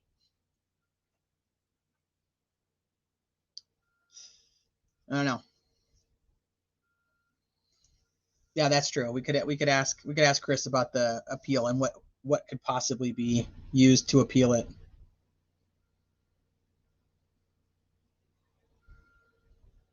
The Zoom was at noon. The visit with the doctor was at 6. I just don't know. I just don't know how she could get an appeal on anything. To be honest with you, it was done so the judge did so well. The prosecution did so well. Mm-hmm. I don't know. So if you had to say what you think she is without actually diagnosing her, Mallory, what would you say? I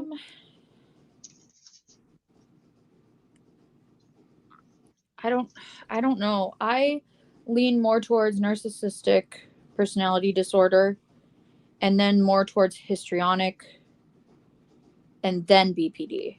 But like I said, it's really hard to do without like physically doing the diagnostic testing with her. Okay, so you guys in chat, what would you guys diagnose her with without actually diagnosing her, because none of us are trained to do that, and we have not met her to be able to do it. Can we just say cluster B? Somebody say sociopath, because she doesn't have the ability to feel, in my opinion. I mean, I think she proved that during the victim impact statements. Okay. Cluster Okay. F. So Chris said that she will try because that's what they do, but the behavior wasn't enough for ineffective assistance to counsel. I just don't see her. I don't see her being able to get anything too much cluster F. Her diagnosis just plain crazy, borderline personality. Can't formulate secondhand. You can only suggest she has characteristics that are present. Any drug taking at all can debunk all the above of that by Dr. Lewis. Yeah, 100%. Crazy, but not insane. Narcissistic sociopath that's what I would say. Yep. She's simply an asshole. She's diagnosed as an evil asshole. Yeah. The 3 doctors that actually examined her, and I agree with other specified personality disorder with traits of borderline personality disorder and narcissism. Yeah. Evil entitled B. She can be a cluster entitled B. Oh, she's very entitled. Very. And she has an answer for everything. Yeah. I Eve, personally think you that, think so? I want to know, Eve, do you think sociopath at yes, all? You think sociopath, right, Britt? yes, I do. Yeah, I don't think that You was the right think doctor for this case. I mean, isn't that a person that doesn't feel like they don't have sympathy or empathy? Mallory? Sorry, I was distracted. What's the question? It's a sociopath. Isn't that a person that doesn't feel like they don't have empathy, that they lack the ability to sympathize or have any type of emotion, really? Isn't that a sociopath?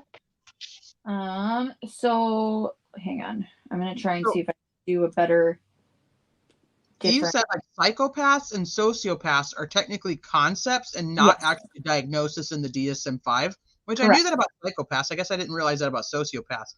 Yeah. Would So it I still don't be think considered like personality disorders or not?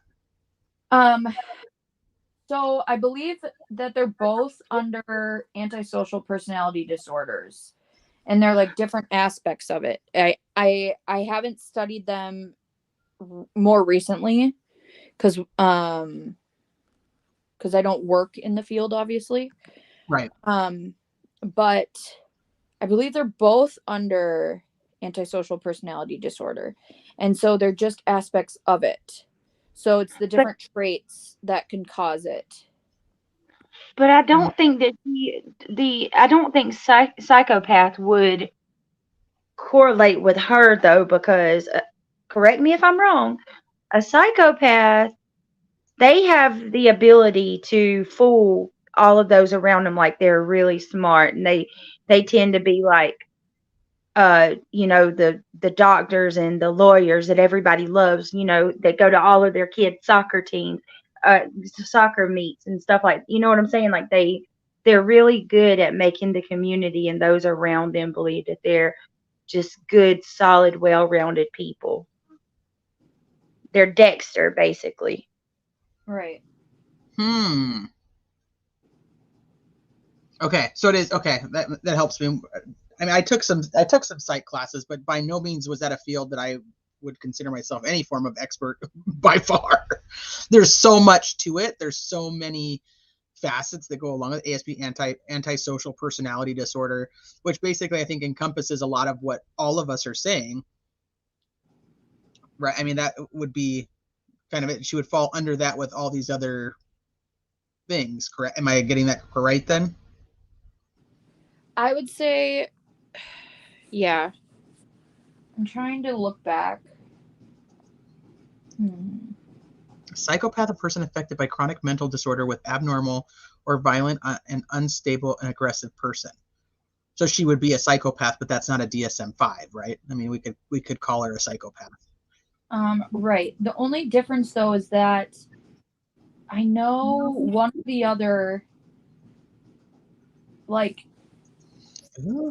can feel things and just not empathy, where the other one can't at all, but then pretends to feel it. Oh. So the fact that she can feel the rage and different things like that would put it more towards the other one. But yes, a psychopath is not in the DSM. You are correct. Okay, But so basically, Britt, you're right though. The sociopaths don't blend in. correct. Interesting. Okay. I wonder if she'll take herself out. Probably not. I hope not. I hope she lives a long and terrible, painful life in prison. I don't. I think that she. I do. I think that she thinks that she's too important to do anything to herself. Maybe Maria feels differently. Probably not.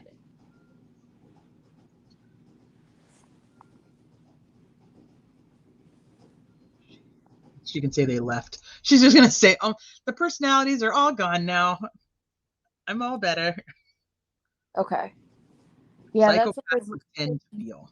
yeah, that's the ones that I was leaning towards. The last published article I could find from Dr. Lewis was from 1998. And is her opinion based on current research, or what was all of that? I'm still confused about what her agenda was on that stand.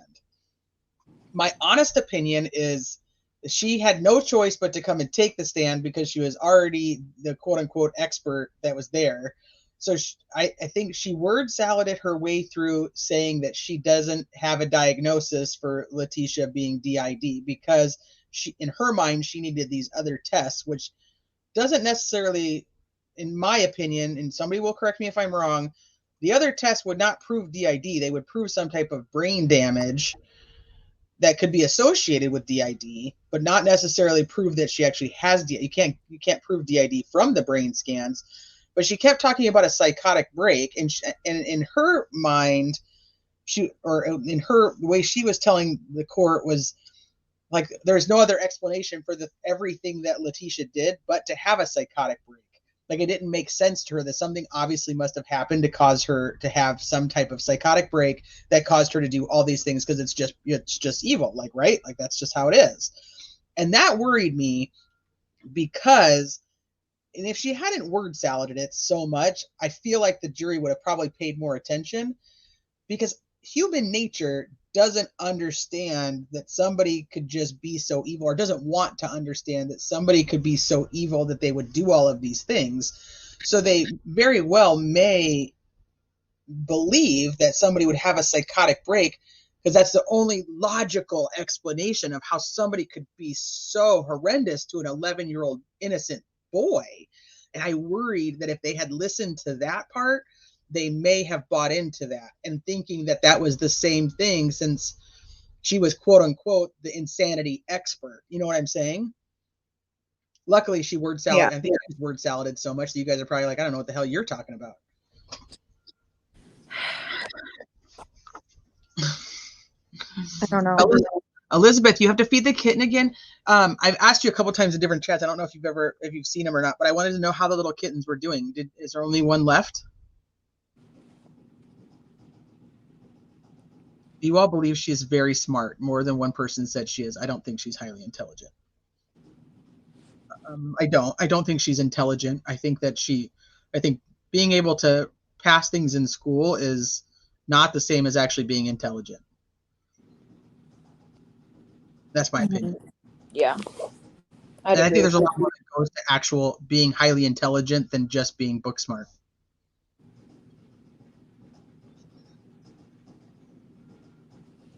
EEG and MRI, Dr. Lewis said that they were to look for physiological problems with the brain from a traumatic brain injury concussion.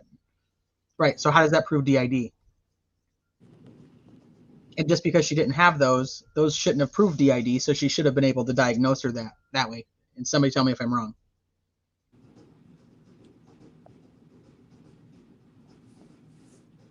Is there anything that made you guys consider that she could possibly have DID? Anybody? You guys can take that one. No, I mean, like I said, it's hard.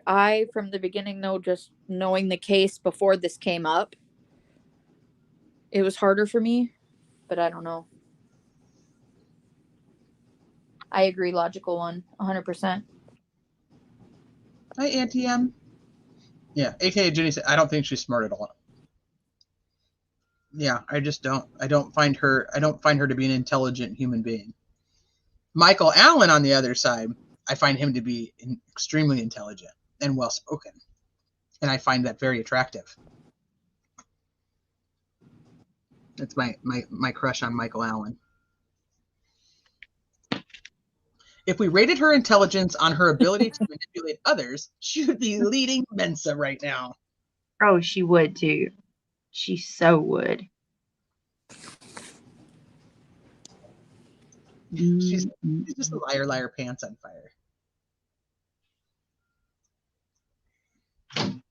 I cannot believe that her trial and Vallow's are ending so close together. You know what I mean? Like they've started around the same time and they're going to finish around the same time. Same with the West Boys. Did you I was see just that gonna they say, rested? today. The Yeah. defense and the Vallow trial. It's done. Yeah. No, I did not. Yep. Oh, yeah. Oh, that'll be a Mother's Day treat if we could get a verdict by the weekend, specifically in Vallows. Hopefully in the West case too. All right, so let's talk about Vallow. What do you guys think about the storm? Oh my! I knew it. I knew you were about to ask that. The storm and the black hole. The storm's coming. Oh my God! Did y'all see that video of them by the pool when they were served papers, Chad and Lori? I did. That video made me so angry.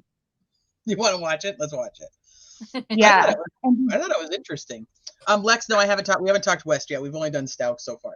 Well, something else that's very interesting too, just really quickly, that he wanted to grow his hair out long and get abs. What was he doing?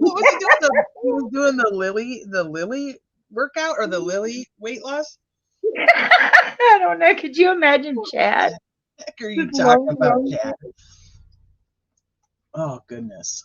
Well, now I gotta find it real quick because I think this is interesting too, and how she just pops up. Yeah, she just like, oh, she's awful. Can't stand her. But she doesn't give off. She gives off this weird, like, aura of like I'm better than you, and like I know more than you, and she does, and she literally of, like, the evil one. She just thinks she's so smart. Like, she walks with her nose in the air. See? You just don't know everything that I know because I'm so much better than all of you. That's the vibe I get. Yeah, she walks with her nose in the air. All right, hold on. Let me pull this up. Oh, crap. Did I put volume? I'm going to play it for a second. Tell me if you can hear it. No. I don't know if I didn't remember if I clicked it or not. Wrong to say, but I feel devastated, man.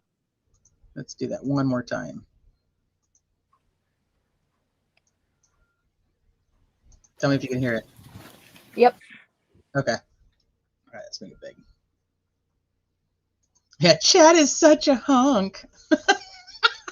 He's so yucky. Dude, that guy's so gross. He looks like a frog, and he sounds like one. How I would imagine a bullfrog would talk. And the fact that she named his member the Storm makes me want to vomit. There was somebody, I think it was on Nate Eaton's, was like, my cat's name is Storm, and now I have to change it. Because I can't call him Storm anymore. You can't do that. Okay, hold on. So here it is. You guys may have seen it, but I watch how like Chad does a little sit up, and then like Lori pops herself right up. Hi. How's it going? Are you Chad and Lori? Mr. Vallow, you can serve. Do you have any questions regarding that?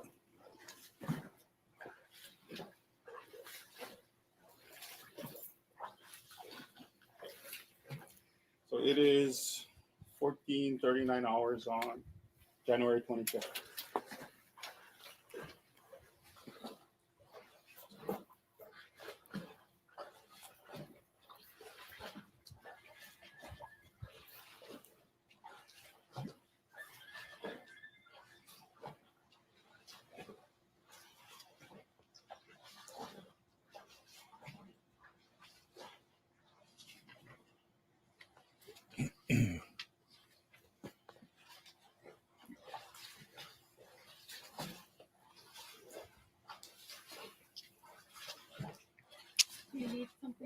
Any questions? You have any questions for that?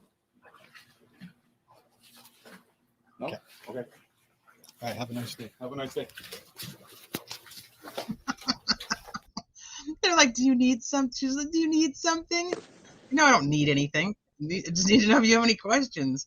I Like just, what? Lori's like 50, but she honestly is trapped in the mind of a 16-year-old.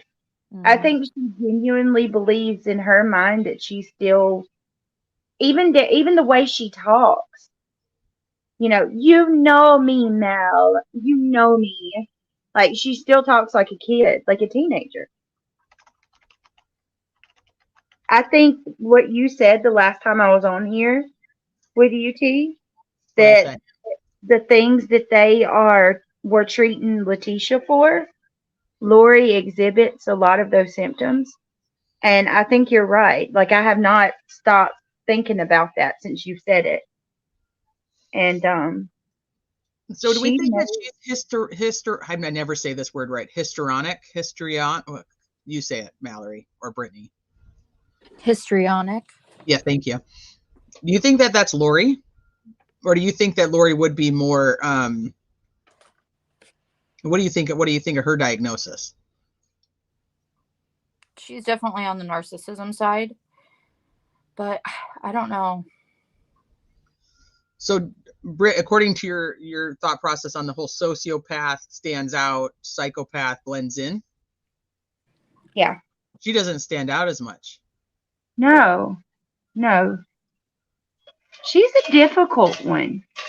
She's and like I said, I'm ignorant as all these to anything medically, but just one person to another. I struggle trying to figure Lori out. I do think she's very manipulative, and I don't think that she is easily misled either, or easily manipulated. Like, a lot of people look at her as this person who just fell for Chad's, manipulation, but that's not it at all. I don't agree with that. Craig says he feels the same way. I think she very much saw what she wanted and she went after him. I think, how she stuck her nose up all the time, like y'all were saying? Yeah. I think she always thought she was great and she never had her opportunity. And this was her opportunity to be great. Yes. Because he called her a goddess and stuff. That's true. She was, and she was married to what's his name? I can't even think of his name now. The higher up in that religion, with an M. Oh God, what was his name? It starts with an M. Mona. Come on, you guys. Monai, or something like that. Moroni. Yeah. Moroni. Yeah, that's what it is. That's it. Thank you. Like somebody knows it. Somebody's gonna come through. No, but I think Craig hit that nail on the head. This is her opportunity to be great. This is what she thinks that great is, and that there's got to be some type of diagnosis that goes along with why she thinks that this is all okay. And how in the hell does she not realize yet that was, I thought for sure that there'd be like some, I don't know, deprogramming or whatever you want to call it. Once she went to prison and they were separated and not able to talk to each other, that there would be like a whole, like, holy crap, what did I do? And no, she's still totally in it. Yeah. I thought she was going to snap out of it at that point. I really did. And not necessarily be remorseful for the things she done, but snap out of it to the point where, okay, I got to get myself out of this. It's all Chad's fault. We're gonna throw Chad and Alex under the bus. But it's actually looking like it's going to be the other way around. I think Chad is going to throw her under the bus. Charles Manson, like maybe she gets some clout in that now. Like, I'm gonna stick with this so I can get, you know what I mean? Maybe. Mm-hmm. Like the attention whore on steroids to the moon. Maybe, yeah. I don't know. So with this case, I do have my gut feeling, and as soon as the trials were severed, I think that Chad's gonna turn on her when she's found guilty. I think Chad's gonna be like, "See, Lori did it. It's all her fault. She's guilty. I didn't have anything to do with it." And you know, he kind of if he plays his cards right. First of all, we know his attorneys watch this trial every step of the way, so they know the playbook of the prosecutor, at least for Lori's trial. But his kids were never brought into this, or anybody. The only person who fell victim that was affiliated with Chad in any way was Tammy. But it was Lori's kids and Lori's husband, and I think they even said her dad. Thank God he's still here, but I think her dad was dark. He's not here anymore. Lori's dad's passed away. Oh, he's passed away. I'm When did he positive die? he passed away. Somebody will correct me if I'm wrong. I know. No, I'm almost positive he passed away. But he was dark. Yeah, it's crazy. Chad's sister-in-law was dark. Melanie Boudreau Pulowski's kids were dark. Which really bothers me. That one has always bothered me. Yeah, I'm thinking that Lori's dad passed away, but he was also the one that. Hold on, I'm gonna look it up. He went to prison for like tax issues. Oh, Summer was dark. Lori's sister was dark. Was she? Wow. Lori's sister and and his sister-in-law, the one that's married to his brother. Heather Daybell. Yep, she was dark. Oh, I'm sure she was. She saw through his crap back when he was with Julie Rowe. These people are nuts. I'm telling you. And the text messages between them. Oh my goodness. Now, Dad was passed. Oh, nobody said it in chat, I don't think. I feel like there's still a lot left that's not come out. Oh yeah. From like past victims, or just about what happened with this case in particular? The details of, like, maybe there's other people that participated in the murders that, you know what I mean? Oh, for sure, yeah. I said, how do we know this isn't their first? How do we know that they haven't done this before?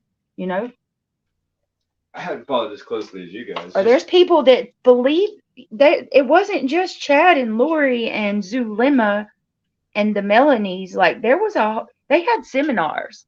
So there was a lot of people that believe this crap.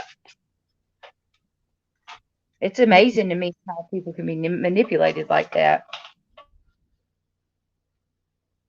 Did anybody answer yet if he's actually passed away? Because I am not finding it. But in my head, I think he's passed away. I'm watching. I haven't seen anything in chat yet. Okay.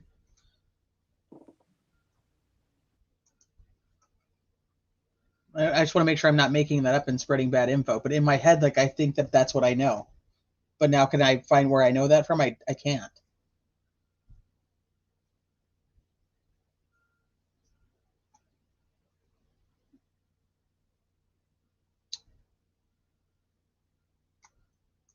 Everyone is saying I don't think so, or I don't know.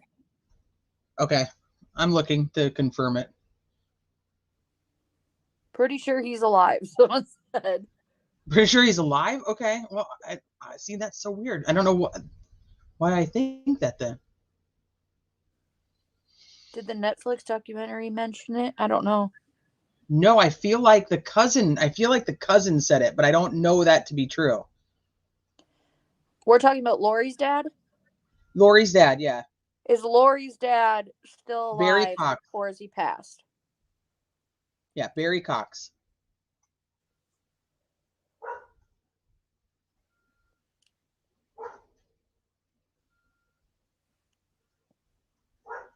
I feel like her cousin Megan said that. Someone Please said don't still join it.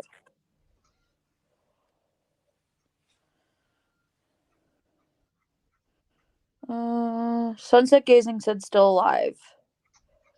No way. Why do I have it in my head that he's not alive? Maybe because you thought that they would have tried to unalive him? Everyone's saying he's still alive. Okay. Dang.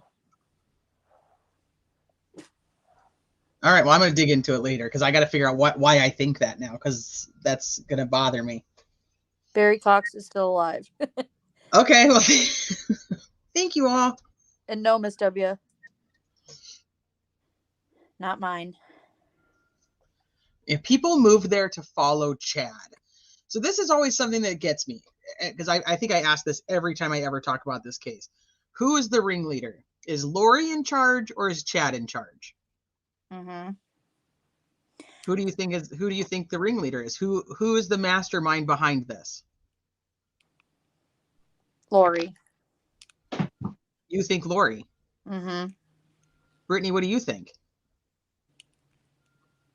I'm leaning more towards Lori, but I think Chad and Lori are like gasoline in a match. Who's the gasoline and who's the match? I think Chad had the original mindset of everything, and Chad was the one that was in charge, and that did it, but once they got together, Lori very much had the ability to tell him what she wanted, and he would get it done. She very much would wear the pants, I would say, in their relationship, and that's why I would find it hard that he would be the one leading all this, because although I think he could definitely talk her into doing different things, I don't think that he would have the balls to say anything to her without her being okay with it first. Mm-hmm. I agree. So, what do you think about him in the text messages telling her that Uncle whoever had come to see him and was upset that she wasn't answering his messages and he had to take down the protection around her and her home and that he needed a response even if it was like just I'm totally paraphrasing, even if it was just a thumbs up, so that he could start to put the protection back around her. And then she responds. Yeah. I think it's like what Thistle just said. Once he had her, he was afraid of losing her. I don't think he actually thought that this whole thing would end up how it was, that he would get to her as much as he did and talk her into as much as he did. And once he did, I don't know if he was as confident in keeping her as she would have been. Yes, because in messages that come out, she's messaging him, asking him basically if the kids are ready. Meaning she was ready to get rid of them. And he I don't know, it was almost like he was kind of prolonging it. Because he told her, like, JJ was interacting with was it a demonic spirit or whatever? And JJ was quite weary of it. He didn't like it. Yeah. And it come off like Lori was looking for any reason to go ahead. Let's go. Let's get this over with. Let's do it. He's freaking me out. He's acting weird. And it was almost like Chad was trying to prolong it or something. I don't know. Did you get that when you read it?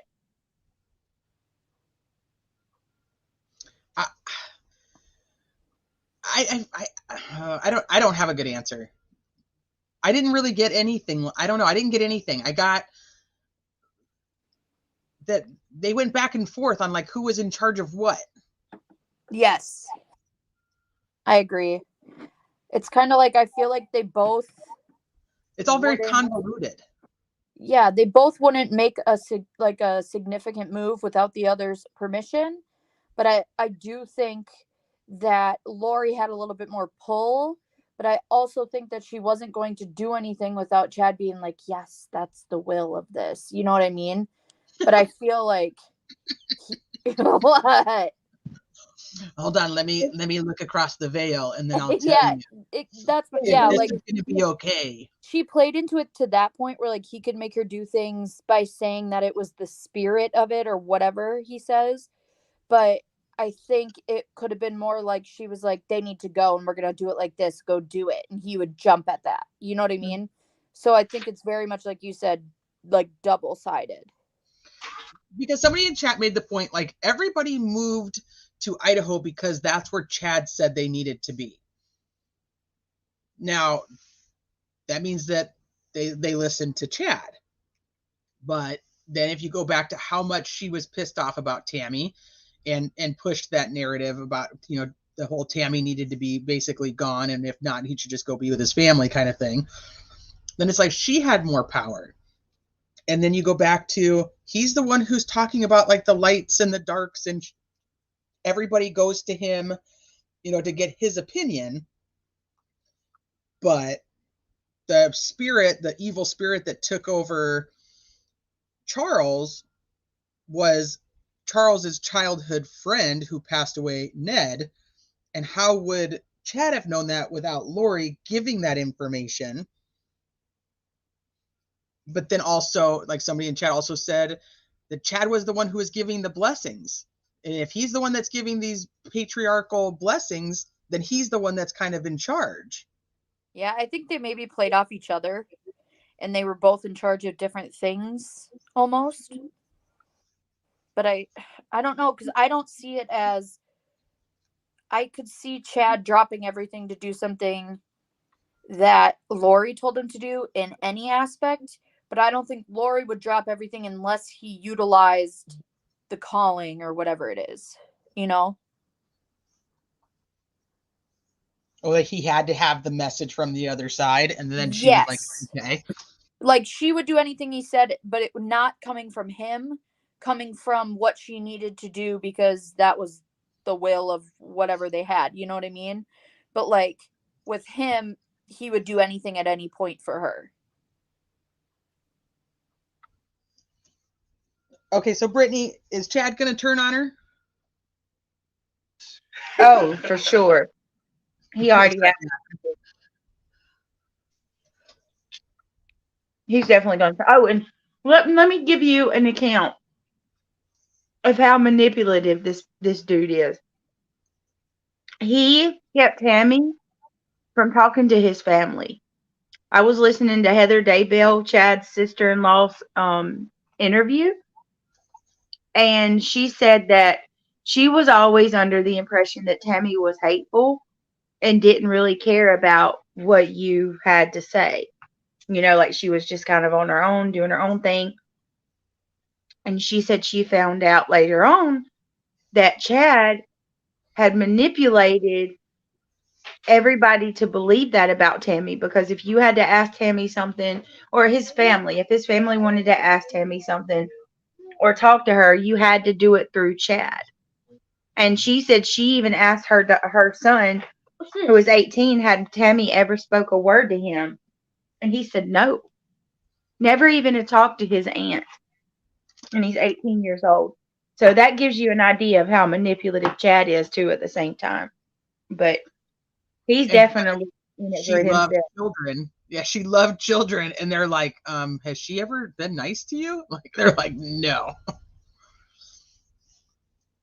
That was weird. What do you guys think of all the make believe about the portals and just the ridiculousness of the stories? That, like, who believes that? Teresa, I say it all the time. They know that crap's not real, so why are they going along with it? I think they thought it was real. I am a firm believer, and I think Craig was saying it earlier, that there's other people who knew exactly what happened. Melanie P. Oh yeah. You know, I should say both Melanies. Audrey, I'm not sold one way or the other on, but there's something off there. I mean, I'd go as far as Julie Rowe even being inclusive in some of this stuff. And I don't know how she didn't come up more. She's going to have to come up a lot more in Chad's trial. Who else? Who's the other one I'm thinking of? The Melanies, Audrey's, Zulema. That whole little crew, I think they all knew exactly what was happening. What makes me firmly believe that Melanie Pulowski knew is her husband, which I think is so weird that he's still her husband, but I don't even know how his ex-wife lets his kids around her. That's a whole nother story in itself. Right. But he said they got married, and the next day Melanie sat down and told him everything. And he was like, okay, I'm not going to be able to do this. He said that he couldn't find his daughter because his son and daughter were at their wedding. Her children were not, because she hadn't been able to see them yet. And Night Salty C, I love you, did that. He couldn't find his daughter for 15 minutes, and he panicked so much and realized there was no way he was going to be able to do this. He was not going to be able to do. So what would she have told him that would have made him fear that his daughter was missing? If it didn't have something to do with the fact that these kids were killed. Right. She says, my Aunt Lori and her new husband believe that, they have sex in a portal in the closet and on his bed, and he's like, oh my gosh, my daughter's missing. I can't deal with portals. You see what I mean? Like, it just doesn't line up. Nope. At all. That she had to tell him everything for him to be that afraid when his daughter went missing. And let's not forget with Melanie Gibb and knowing stuff, her and her husband now being at Lori's house the night that JJ was unalived. Come on. I'm telling you, Teresa, I don't have proof of it. I honestly believe that might have been some type of ritual. Oh, he was like sacrificed? Mm-hmm. I really do. Or just that they knew he was going to be sacrificed? No, I think it was some type of ritual, because the night that he was unalive, it was a sacrificial day. So was Tylee. And I think it's just ironic that the night that happens to him, Melanie's there. And so is her husband, boyfriend, whatever he is. And, he's equally writing books and having a weird imagination like Chad and stuff. Melanie's fake as all get out to me anyway. But I think she knows exactly what happened to JJ that night. And you think that do you think that David knows what happened then? Because he was there. Mm-hmm. I do. I think he was trying to get out of having to testify. But they went ahead and made him go through with it. Because why would he ever admit to watching the trial? Ooh, thank you for bringing that up. Because he admits to watching the trial. Who else said, yeah, I watched part of the trial? Ian Melanie? And freaking Melanie P. Yeah. There you go. I mean, not necessarily, because they never ended up calling her, but that group of people are the ones who come forward and say, oh yeah, we watched it. We watched stuff. Trying to see if they could get themselves off of the witness list. Yep.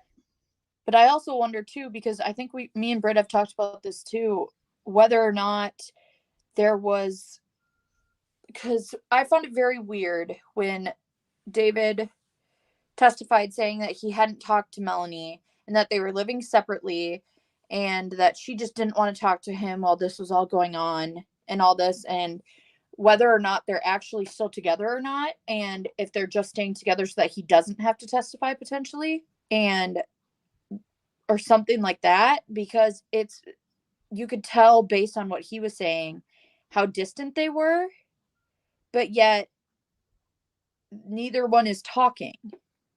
So that's another reason why I agree with Britton saying that he saw stuff too that night, because I think he could be culpable for something, but I don't know I don't think it's going to be something as significant as, you know, everyone else.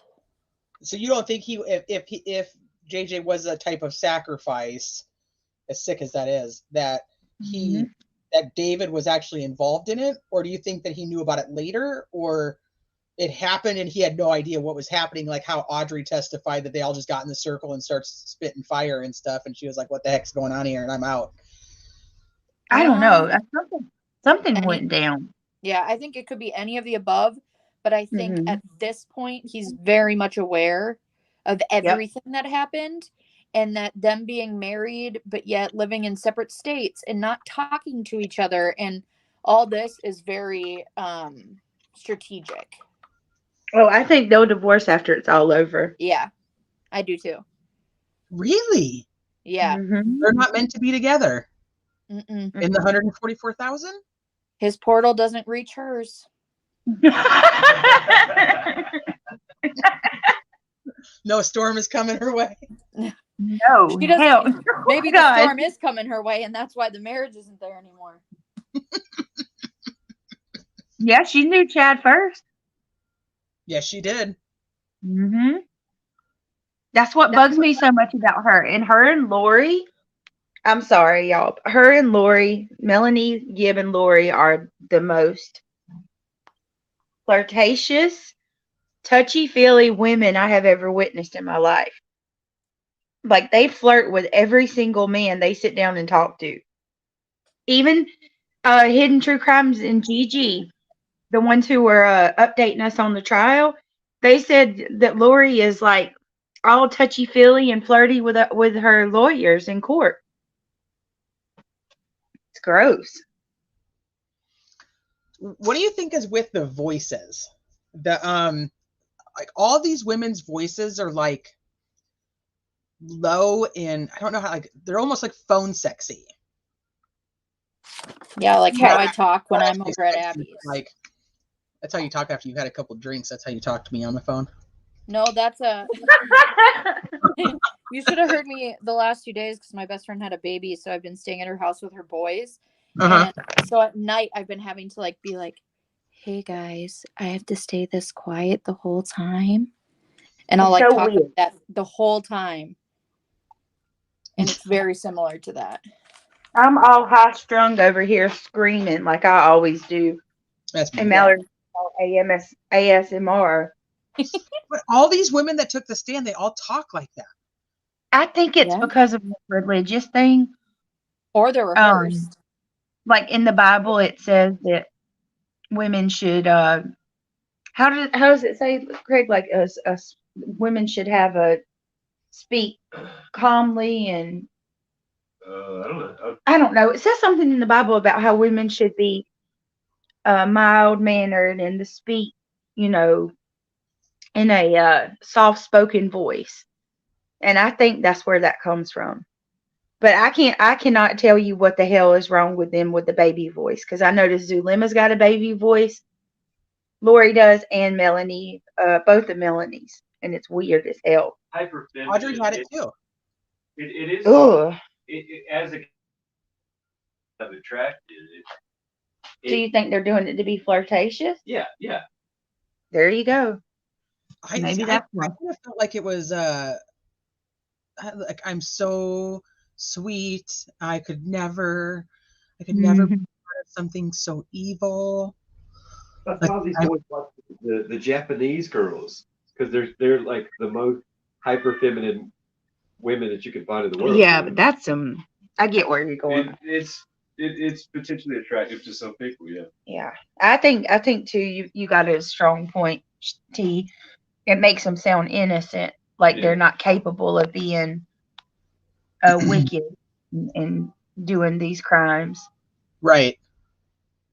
That's weird to me. It was weird to me that they all had that same tone when they testified. I was like, it was like Mallory said, it was almost rehearsed. It was almost on purpose. It was like, so all these women are standing in this circle, like, banishing zombies and evil spirits from their quote unquote loved ones in these nice, quiet, meek, mild, sweet voices. You know what I mean? Like, doesn't make sense to me. A form of manipulation. Yep. And S. Hockett, I didn't get to say hi to you, but hi, honey. And you were saying like, yeah, and David had a dream, you know, his nightmare that night. He had his, you know, his crazy nightmare the same night that this is happening, and then nobody will give him a blessing to make him feel better. Oh my God. What are these blessings? Like, what is that all about? Well, it means that they're definitely looking to Chad. Chad is the one, they wanted the blessing from Chad. Chad is their leader. But like many people in chat have said, and you guys kind of brought up, like Lori is manipulating Chad in a way too, where Chad thinks he's the leader, but yet she's kind of the leader because she's getting exactly what she wants. But Chad is the one that they want all of this from. They want the blessings. They want, you know, all of this stuff from him. David says he didn't want it, but that Melanie wanted it for him. Okay, that's weird to me, but I'll take David. He's handsome, Kiko says. So Lori, she gave blessings too, right? You won, Brittany. I won. You did. Mallory fell off before you did. Oh, snap. Where did... Ha! Finally, for once. Yeah, I thought I had heard somebody say that Lori handed blessings down too. Like... That should make it. But was it just Chad and Lori that could give blessings? Right. Why didn't Melanie just give David a blessing? She's part of this 144,000. She's, you know, supposed to play this hugely important role. Why couldn't she just give the blessing? Right. So I don't know. This is where the whole part of the like the LDS religion as itself, I don't understand fully. So, and I've said this on other lives, like I'm not overly into different religions and understanding the differences between them. It's just not part of what I like to learn about. And then so to know what the basis is for then their extremist part of that religion, or, you know, or their fringe religion based on some of those things, I don't know. So right. It makes it hard for me to know, like, is that just something that's just not allowed? You have to go to the head, and he's supposedly the head, and then Lori's the significant other of the head person. Melanie gave him a blessing, all right. Charles was the whole package. I don't understand that at all. Charles was handsome. He was well-to-do. He seemed like a great dad. He wanted to make sure his family was constantly taken care of. I cannot remember for the life of me. It might have been, I don't know. I can't remember whose channel I was watching, but they said the other day that Lori is very much the type who, well, Charles was out of town all the time and she needs attention. You know, she needs constant attention. And I think that what she got from Chad, she felt like she was lacking with Charles because he was working all the time and stuff like that. But I agree, like Charles compared to Chad, oh my Lord. Yeah, I would have never. Yeah, Chad is just such a yuck. He's just so yuck. And then there was Dudley. Yeah, he thinks that he's Harry Potter that lives in the house, and he's not. He is not Harry Potter. He is Dudley. Imagine how his, like, you know, his kids, they were just adamant that he was framed for these crimes. I really am so curious how his kids feel knowing, like, hearing these messages where Chad was so miserable at home that he compared it to being on Privet Drive under the staircase. You know what I mean? Like, that has to, I hope at least with some of them, their minds have changed and they see him for what he is now. Do you think they have? I don't have high hopes for the boys. Why? What about Emma? I think for the boys more so just from the things that I've heard from Heather with the Daybell family is very patriarchal. What do you call it? Patriarchal. He's like, the patriarch of that family too. So there you go. Yeah, they don't. It's almost like they don't have as much respect for the women as they do the men. At least that's how Chad was. So I don't know. I think some of his kids they're gonna stand by him regardless.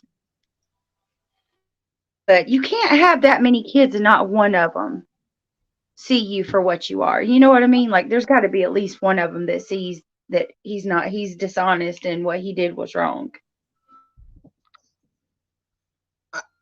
They went on that whatever it was, Dateline 2020 whatever night when they went on, and they had all of them were sitting there, and they all said that they did not believe that their dad had anything to do with it, and that he had been manipulated by Lori.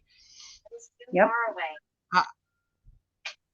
None of them have come to the courtroom, and this trial is about their mom as well, and none of them have been there. Not one. I find that interesting as well.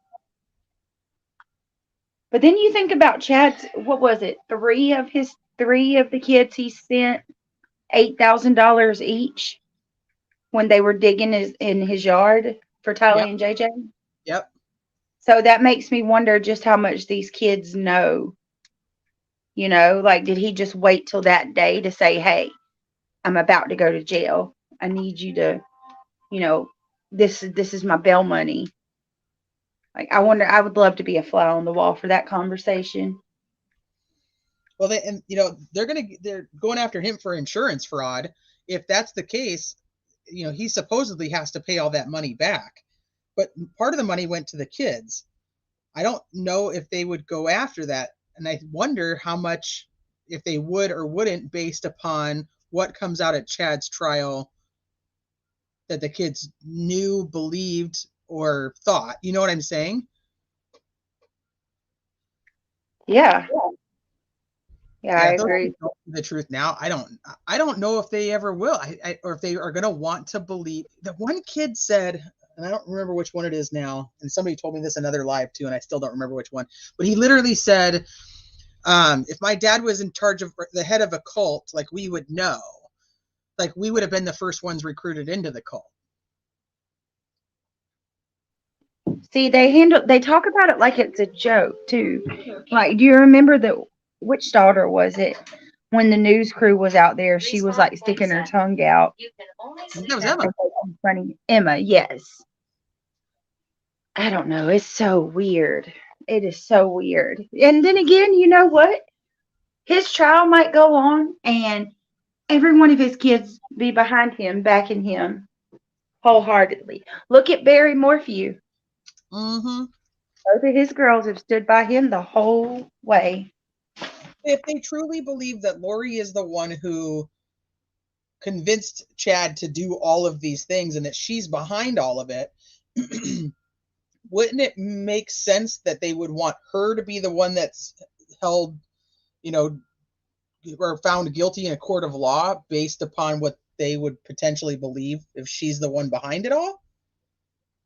Does that make sense? Like, why wouldn't you be in court to make sure she's the one punished then and not your dad? It doesn't make sense they're not there.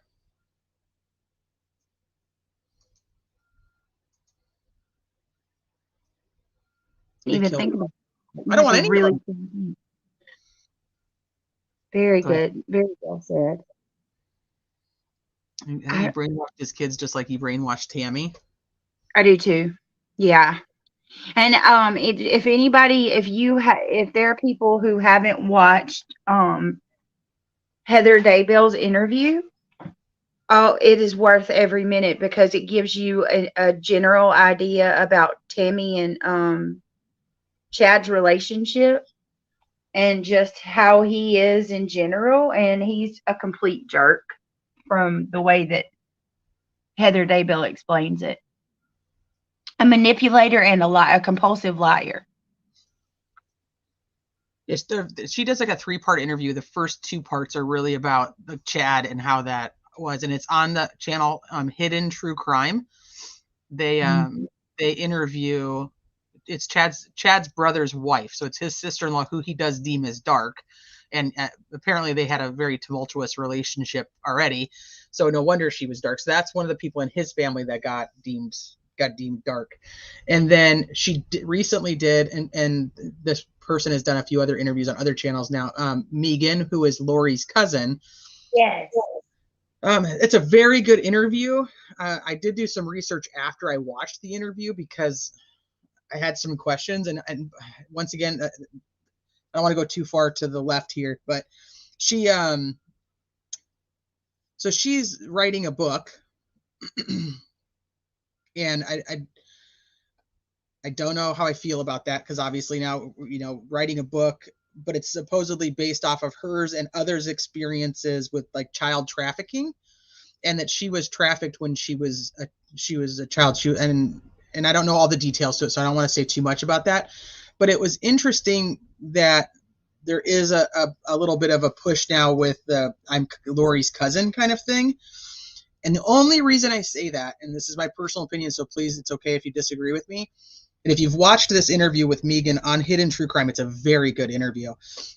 But Megan mentions that when she was 13, she went to Lori's house and that they were going to go swimming, and she put her bathing suit on, and Lori told her that she needed to shave her pubes. Otherwise, nobody was going to fuck her. And she said, like, at 13, I was like, what in the world? Where did this come from? Why are we having this type of conversation? Why would my cousin be saying this kind of stuff to me? More so because of like her age and her inexperience, and I think Lori's 18 months older than her, so I think she was 15 and she was 13, and then Summer was a year younger than Megan, if I remember correctly. But it was the way that she was like, because she was like so young and she was so innocent. And then I was like, okay, that totally makes sense, right? Like, it's a weird conversation that your cousin's having with you at 15. Plus, you shouldn't be doing anything like that at 13 anyway. So who cares if anybody's gonna F you, right? Like, that doesn't make any sense. But then I was thinking, okay, was she selling this book that she was trafficked into like child porn? And I'm going to screw up the ages, but I believe it was like from ages 8 to 11. And I was like, okay. Then this conversation doesn't seem so innocent. It's not the right word, and I'm sorry, I'm going to say this wrong.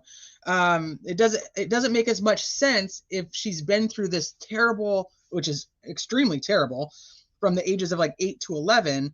She wouldn't be so naive at 13 is kind of what I'm thinking. Does that make sense?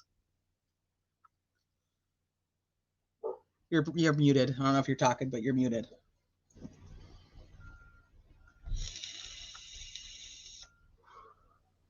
Sorry, I have my hair pulled up. Can you say it again? So it didn't make a lot of sense because I was thinking that if she'd been through this traumatic, horrible experience being trafficked into child porn, how there's not the what do you call it, naivety, or naive, whatever it is that you would have at 13 if you hadn't been through something so traumatic, that when Lori was saying these weird things to her. I don't know. You guys tell me what you think. Maybe I'm totally off base. It was just kind of I just got like a weird thought about it. I was like, doesn't really kind of add up. Why would this be so traumatic of a memory of your cousin saying something like that if you hadn't already been through all of this stuff? Right. Yeah, I don't know. I struggle with that myself. Once again, like I said, it's a very good interview, and it gives a lot of Hidden True Crime has done a ton of work on this case just in general, but a lot of their interviews were very based around Chad or the church or the neighbors, all around that sense. So this was really one of the first ones that I found that is more about Lori and Lori's childhood or Lori's upbringing. And obviously there's a bias that goes towards, her own, you're not getting this from like 6 different people. You're getting it from one, you know what I mean? So it's her story. There's no corroborating story to go along with it. Right. That's kind of what I was thinking. It just didn't really add up to me. Thank you for knowing what I was thinking. Yeah. Alex is older. Alex is older than Lori, I believe. Alex is older than Lori, but they said that Alex had gotten in an accident when he was like 16 or 17 in a car accident, that he never got any, he never like went to the doctor, or I don't think they even like called the police in this really bad accident. So most of the family thought that Alex had some major brain damage when he was young, and he kind of, they state like he always kind of stayed mentally at that age. He just never really matured. I heard that. I played it on my live one night. It was the interview with Adam, where he was interviewing with the law enforcement, saying that he thinks Alex was stuck at 16 from that injury. And it's weird. Egan says that too, and I think that Melanie Pulowski said the same thing. But doesn't that put things in perspective for you just a little more about his relationship with Lori and how she would have so much pull over on him?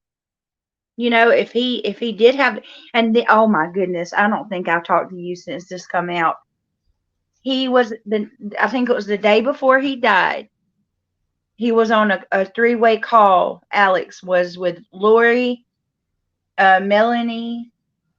I want to say maybe it was Zulema. Maybe Zulema was there. I don't know. But anyway, he was having chest pains and shortness of breath. And Lori tells Alex that she has cast Satan from his body, and she's folded him up like a taco and sent him all the way to Antarctica. Doesn't that sound like something you would tell a child? The Satan taco. Oh my gosh.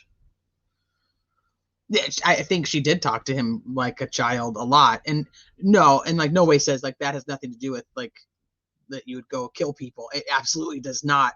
But I think he was more susceptible to this big sister, or, you know, not big sister, but like his sister's love, because he never really matured. I think it's kind of what they tried to say, like his mentality never grew out of that. Yeah. And there is death penalty in Idaho. She was actually supposed to be facing the death penalty, which is how she ended up with the attorneys that she does have, because they were death penalty certified. They just took the death penalty off the table just a couple weeks before the trial. So, but Chad is still facing the death penalty. And like Sniper was saying earlier, will Chad take a plea deal so that he doesn't get the death penalty? I don't think so. Mm-mm. I think that they're going to probably go to trial. If he was going to take a plea deal, he easily could have gotten a much, much, much shorter sentence if he had taken a plea right now and testified against Lori. Now him taking a plea deal just gets the death penalty off the table. I don't know if he's I think they're going to go to court now and completely blame Lori and Alex for everything, is my opinion. That's how I feel right now.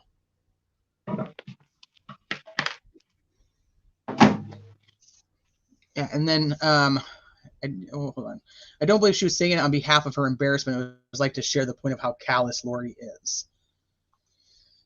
I could see that too. But I mean, 15 is a lot different than 13. I mean, you grow a lot in these little years in your teenagehood, like from 13 to 14, from 14 to 15. So I could see at 15, she would be thinking almost 16, much different than a 13, almost 14. And it is callous, but it's just not very religious, which is what Lori tries to portray herself to be. So I can see what you're saying with that. It's like Lori is not this righteous being that she tries to act like she is. Mm-hmm. And Alex was a sex addict. He was known for going to Mexico to get prostitutes. Yes, that multiple family. Mm-hmm. Sorry. No, you're fine. I get excited. Okay, so Chad told people that his new girlfriend / now wife was gorgeous and had a lot of money. And I thought this was interesting because, one, we know that her money came from the life insurances and the fact that she was getting the Social Security that was supposed to be Tylee's and JJ's. So she didn't have like a lot of like reserve money. She was getting a lot of money. But then Tammy dies and Chad gets approximately $400,000, right? Yep. So he now currently has he has a private attorney, one that he's paying for. She's the one who has the public defenders. So his wife / girlfriend, he's not even paying for her to have an attorney. No, that stuck out to me as well.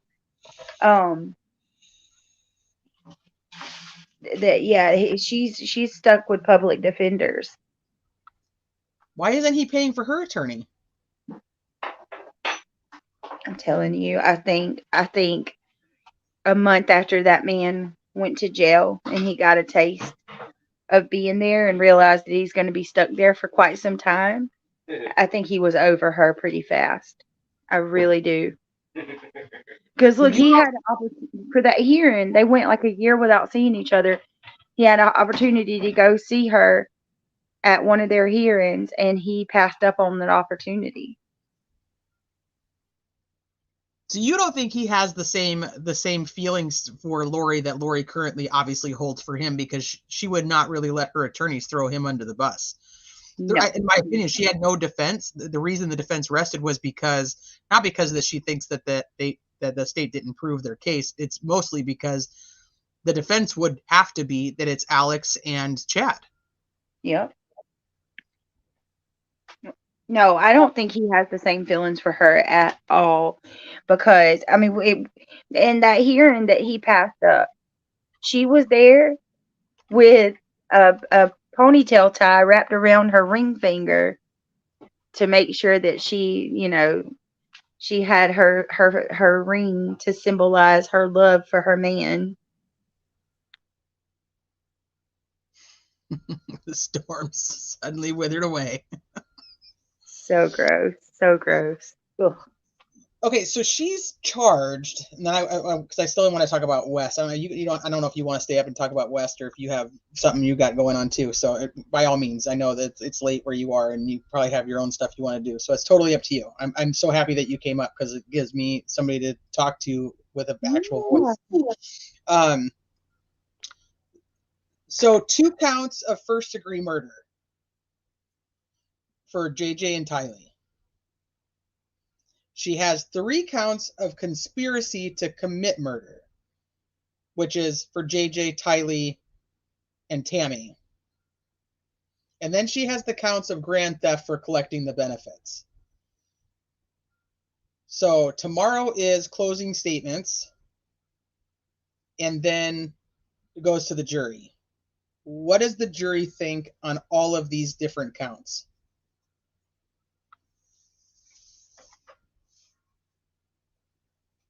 What are your thoughts? Oh my God. Counts of first degree murder. Do you think that they could get her, that they could place her saying yes, she was part of the killing of her own children? From what we've heard in court, can they get her for that? Oh, absolutely. I think so. Just by the messages, the text messages are going to work against her. And even that hair on the duct tape that was on JJ, that's incriminating. There's quite a few things working against her, but I think mostly what's going to really work against Lori is her lack of emotion, and how she was so matter of fact about in Hawaii that she knew exactly where her kids were and that they were fine. And it is her voice that we hear when they go do the wellness check. It's not Chad and Alex, it's Lori who's lying to the police and covering it up. So I don't think they're going to have a problem, the jury.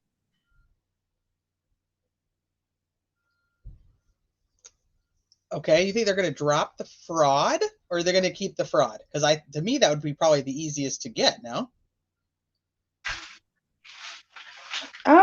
I think they would probably keep that.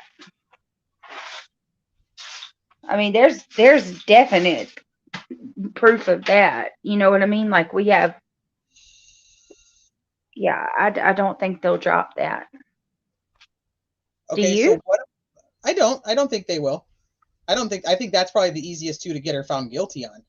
I am more concerned about the 3 counts of conspiracy.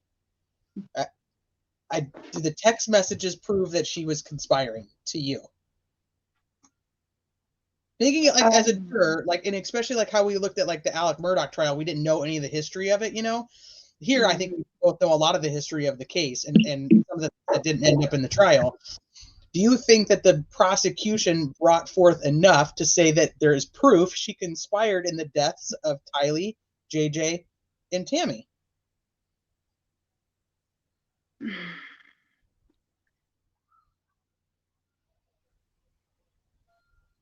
You know what? With all three of them, I think we have her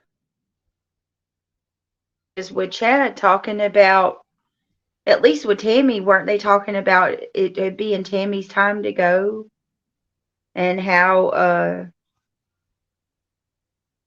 they were so impatient and couldn't wait, like her time was short. And I know with JJ there was a specific with JJ and with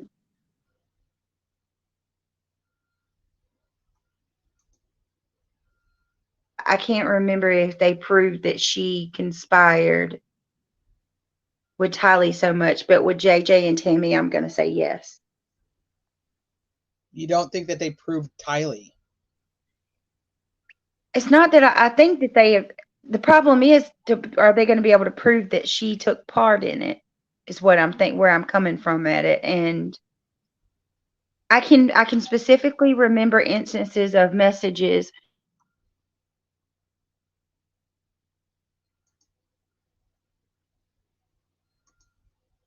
Yeah, I'm trying to think Of about them. a specific message with Tylee.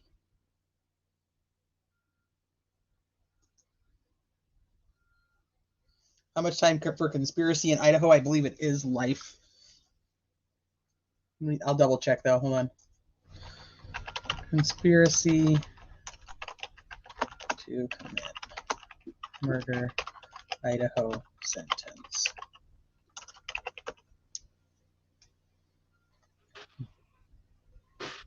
Are you cutting out, Britt, or is it just me? No, I think it's me. I'm going to go out and come back in. Okay. I'll be right back. It's punishable as a felony, which I think we already knew that. Dun, dun, dun.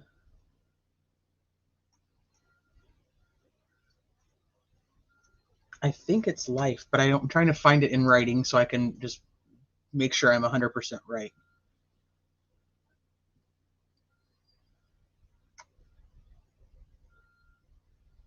Idaho felony and crime sentences. Let's see if this brings it up. She's got about 30 years left. Let me see. Nope, it's manslaughter. I don't want manslaughter.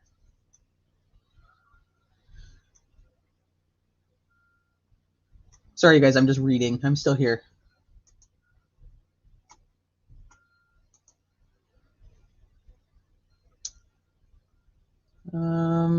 Not exceeding 5 years, but not exceeding 50,000. That's not what I want either. Did you guys, somebody Google it faster than I did? A lot of evidence of conspiracy before, during, and after. So because they're all separate charges, they can find her guilty on some and not guilty on others, and also hung jury on some if they chose to. You know what I'm saying? Like they can go all different for each count, because they have to be able to say, yes, the criteria for all of this is guilty for murder, and then for Tylee, and then murder for JJ, and then conspiracy to commit murder for Tylee, conspiracy to commit murder for JJ, and then conspiracy to commit murder for Tammy, and then the fraud for JJ, fraud for Tylee.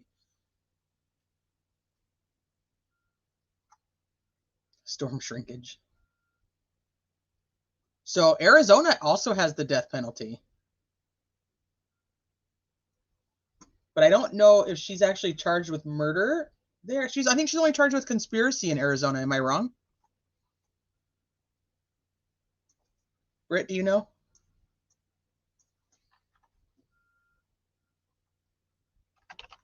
Let me see. Lori. Now I can't hear her at all. in Arizona.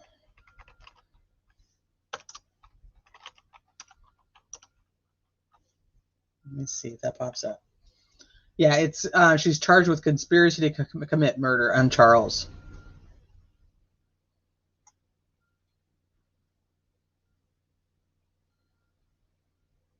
And does conspiracy to commit murder in Arizona allow the death penalty? If you're here and talking, I can't hear you, just FYI.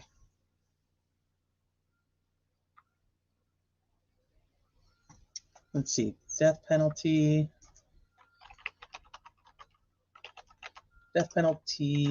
Idaho, conspiracy.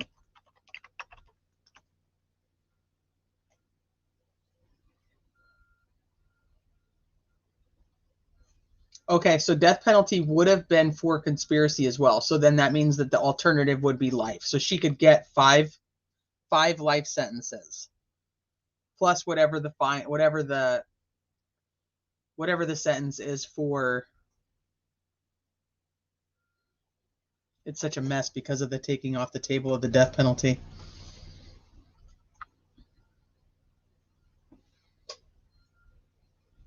I hope they throw the book at her. Well, I do too.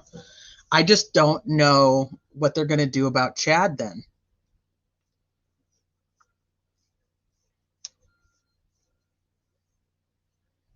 Do I think her lowest sentence would be whatever if they only got her on the grand theft? If they believe that they didn't, I think that they can prove that she knew the kids were dead. Now, I don't know if they can prove that she knew they were being killed, and I don't know if they can prove that she had anything to do with the killing. So I think that no matter what, they can prove she knew the kids were dead and she was still taking their money. I think that's going to be one that would be an easy guilty. So whatever that penalty is, she would easily get, in my opinion. In Arizona, conspiracy is life without parole. Yeah, so they're not going to get her for that either. The other thing that could happen in Arizona is we could end up seeing more charges with Melanie and with. I'm really surprised they didn't charge Chad, because there's text messages prior to that where Chad is talking about all this darkness, all the darkness and stuff with Charles, with Lori, prior to Charles being killed. Yeah, I think Chad's screwed no matter what. His best bet was to turn right now. Was to turn on her right now during her trial and testify against her. If anything, that would be the only thing. So now he just has to point the finger at her. That he had nothing to do with any of this. He didn't know any of this was happening. And then stick into the story that he didn't have anything to do with Tammy. Even though the text messages prove he was in the house and that he was up until almost 1 a.m., which is her time of death. It fits into the time frame of her time of death. Oh, I've learned a lot. I hope so. She technically admits to knowing that they were dead after they're found. Because she's telling everybody on the phone calls, like, you don't know what happened. You don't know what happened. You don't know what I've been through. You don't know what happened. None of you know. Her telling Alex to kill Charles isn't a murder charge. No, they just got her on conspiracy so far.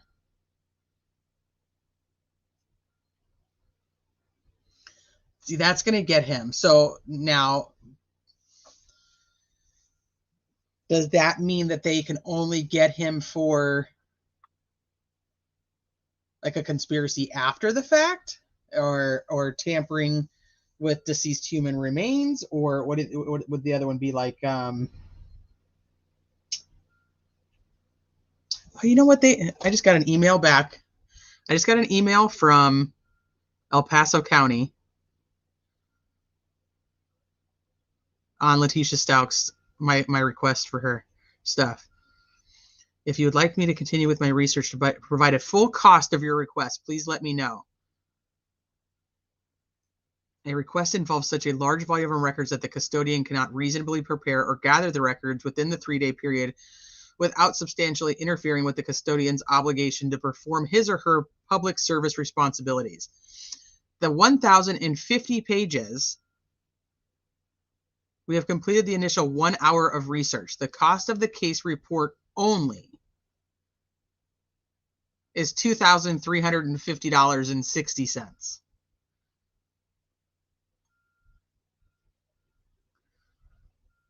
For the 1,050 pages of discovery in Letitia Stauch's case, they want $2,350.60. That's crazy. The request for the case is immense. If you would like me to continue with my research to provide a full cost of your request, please let me know. So they want more than that to do a full request of, what about just the video? I'll have to ask her about just the video. Like the body worn cameras. I wanted the discovery though, because I wanted to know what we didn't see. That is outrageous. Freedom at a cost, BS, right? Freedom of Information Act. Yeah, you ain't free though.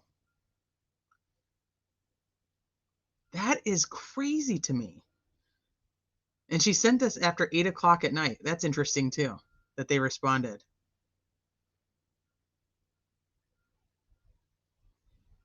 What the heck? Can I just go make the copies? Yeah, I don't know. Maybe you could go down there and find out.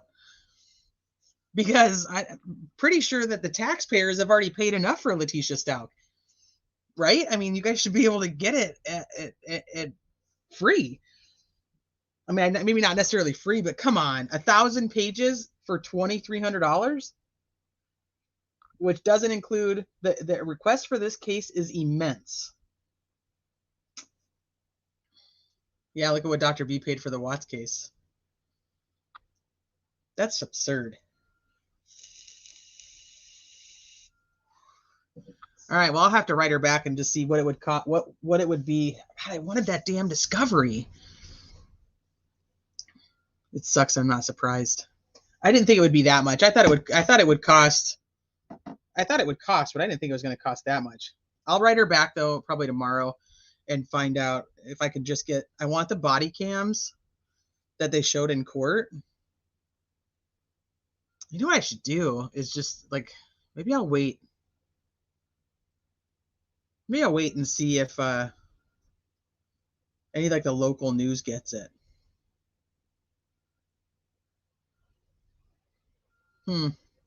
Yeah, nickel and diming taxpayers to death.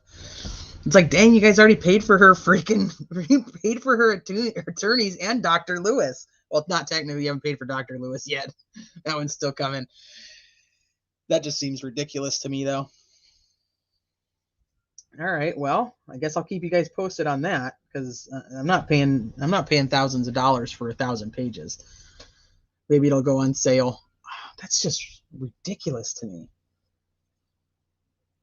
The Chris Watts stuff, though, you know, when we requested that, they had waived all the fees for that initial discovery.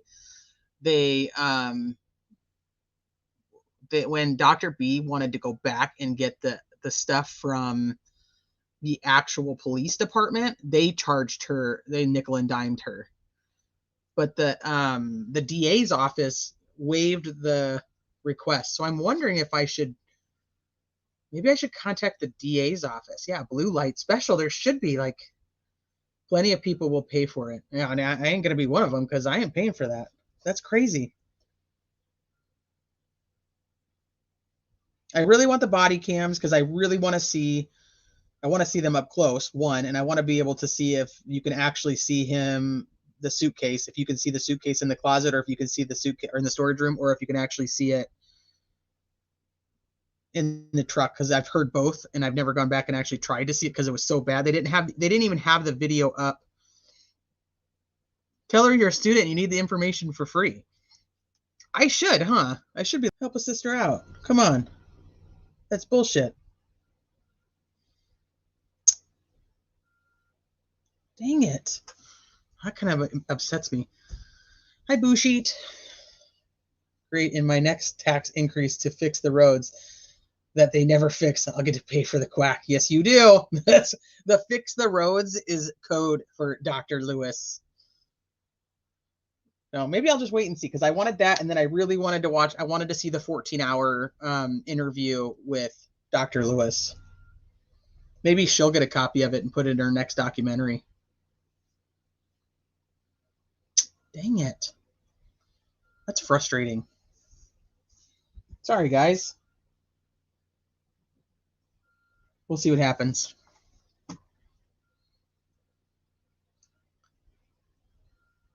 Yeah, and everyone gets copies.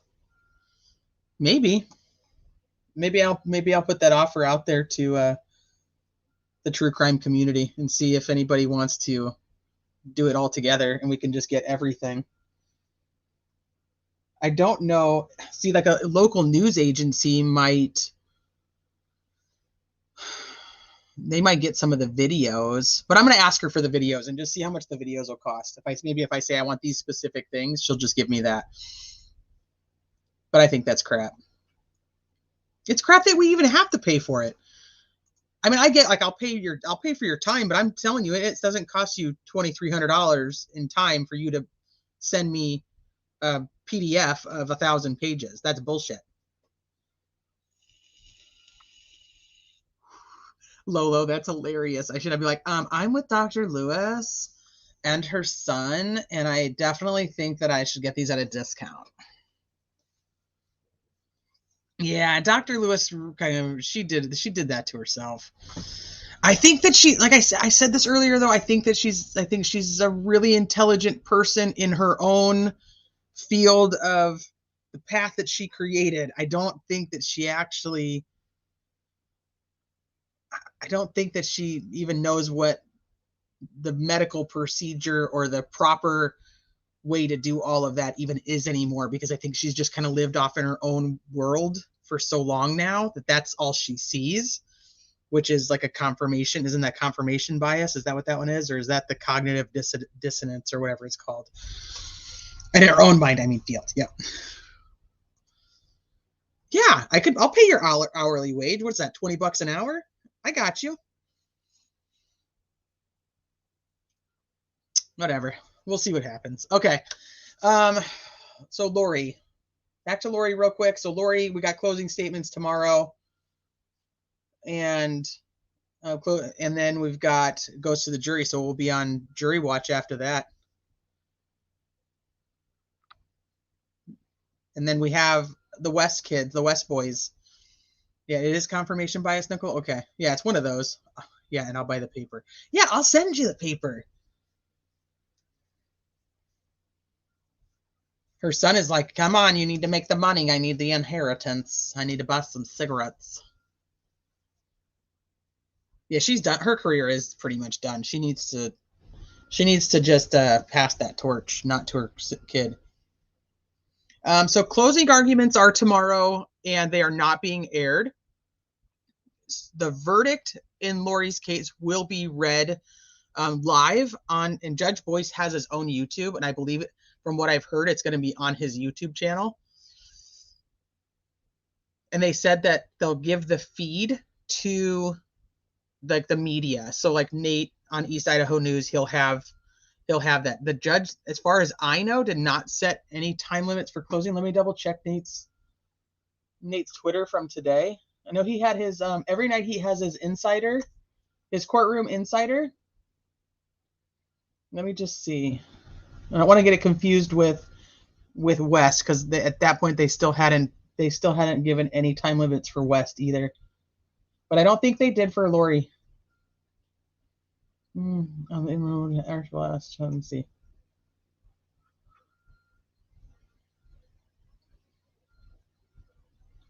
Revised verdict forms. We're taking a break. Did anybody hear anything about if there was going to be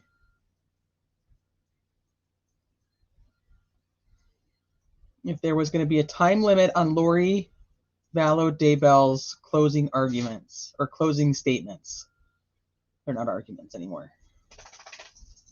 I don't see anything on his Twitter that says that. I wonder if he mentions it in his courtroom insider. because that's all they did today. So the state rested yesterday. Defense stood up, said, nope, we rest too. And we got no witnesses. And I don't think they put a time limit on anything. So today they were going over all the jury instruction.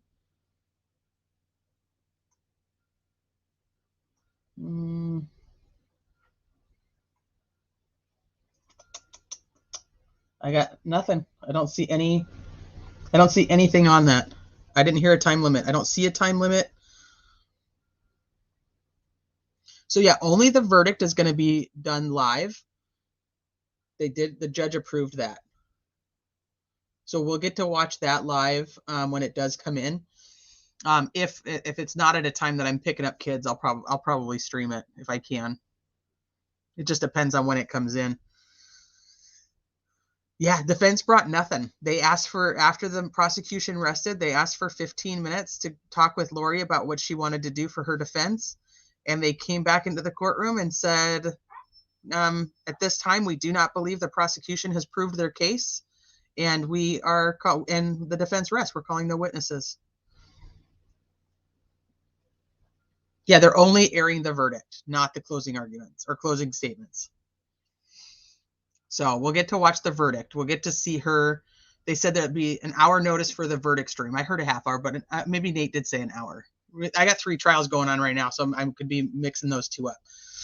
1 hour notice for the verdict stream. So everybody will have an opportunity to make sure that you have the chance to go watch it, and it will be streamed. I know Nate said he's going to be streaming it on East Idaho News, his YouTube and his Facebook. And then I know that Judge Boyce has, and I'm subscribed to Judge Boyce. I think it's actually just Judge Boyce. I'll double check though real quick so I can tell you.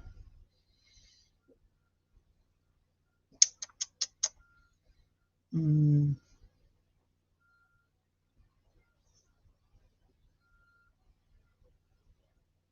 me see, where's my subscriptions?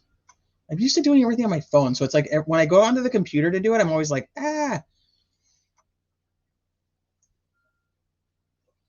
It's crazy that all 3 of these are like done in the same week. Like we started them all almost at the exact same time, and then here we are. So here, Judge Boyce. Yeah, Judge. I think it's just Judge Stephen Boyce is his. Yeah, here it is. I'll put it in the chat for you guys if you want to just watch it on his. That's what I was told. It'll be just streamed, the court stream straight to his YouTube.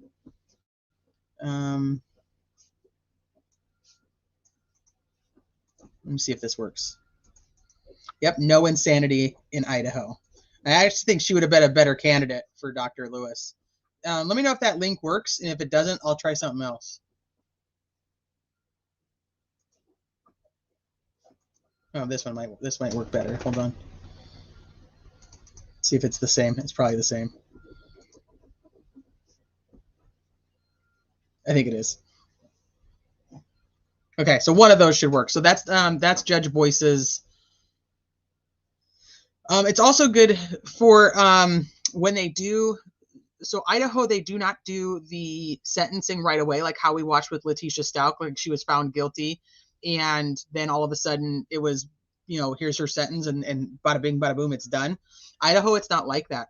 So she'll actually have a sentencing hearing, and it will be like 2 months down the road, and it'll be back at his home court. So, and most of those hearings, when they were played, when they were actually like live to the public, or when the public was allowed to watch them, I always just watched them straight from his YouTube channel.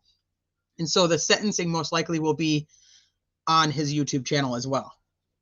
So just FYI. Okay, so I know we've been on here a really long time, but I do want to touch on the West Boys case. It's been probably the most of course, I've struggled with this case from the beginning, and it's been the most interesting week of trial, or week and a half now of trial, that I haven't actually been able to come on. So there's a lot to cover, but I don't want to take the time because we've already been on here for so long, but I do want to cover some of the main points. That for the West trial, the prosecution rested yesterday. It might have been yesterday, the day before. They just rested this week. The defense did put on a small defense, mostly with an expert witness who was on the stand today. and all the boys testified. So all 4 of the West children all testified. Hold on, the dog just came in. All 4 of the West boys' children did testify in court, and they hi buddy. Is that Daddy's doing something on his computer? Okay, well, I'm sorry. I'm almost done, and then I can help you. Can you just wait just a few? Okay, thanks, buddy. I'm kind of in the middle of something. I'll come right back, though, okay? Or I'll come right over there as soon as I'm done. You just go inside and just wait. Just go. I'm sorry, baby, you have to. I talk about stuff that little people's ears aren't good for. But I love you very much. And you let the big dog in, and now they're wrestling, which is annoying. Okay, time for you guys to go. Okay. Oh, goodness gracious. Hold on 1 second. I'll be right back.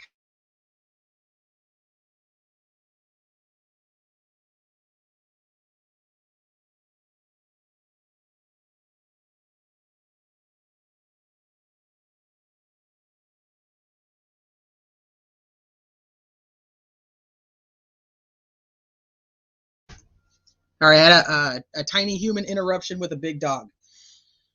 Okay, so he's totally gonna say like and subscribe. Where was I at?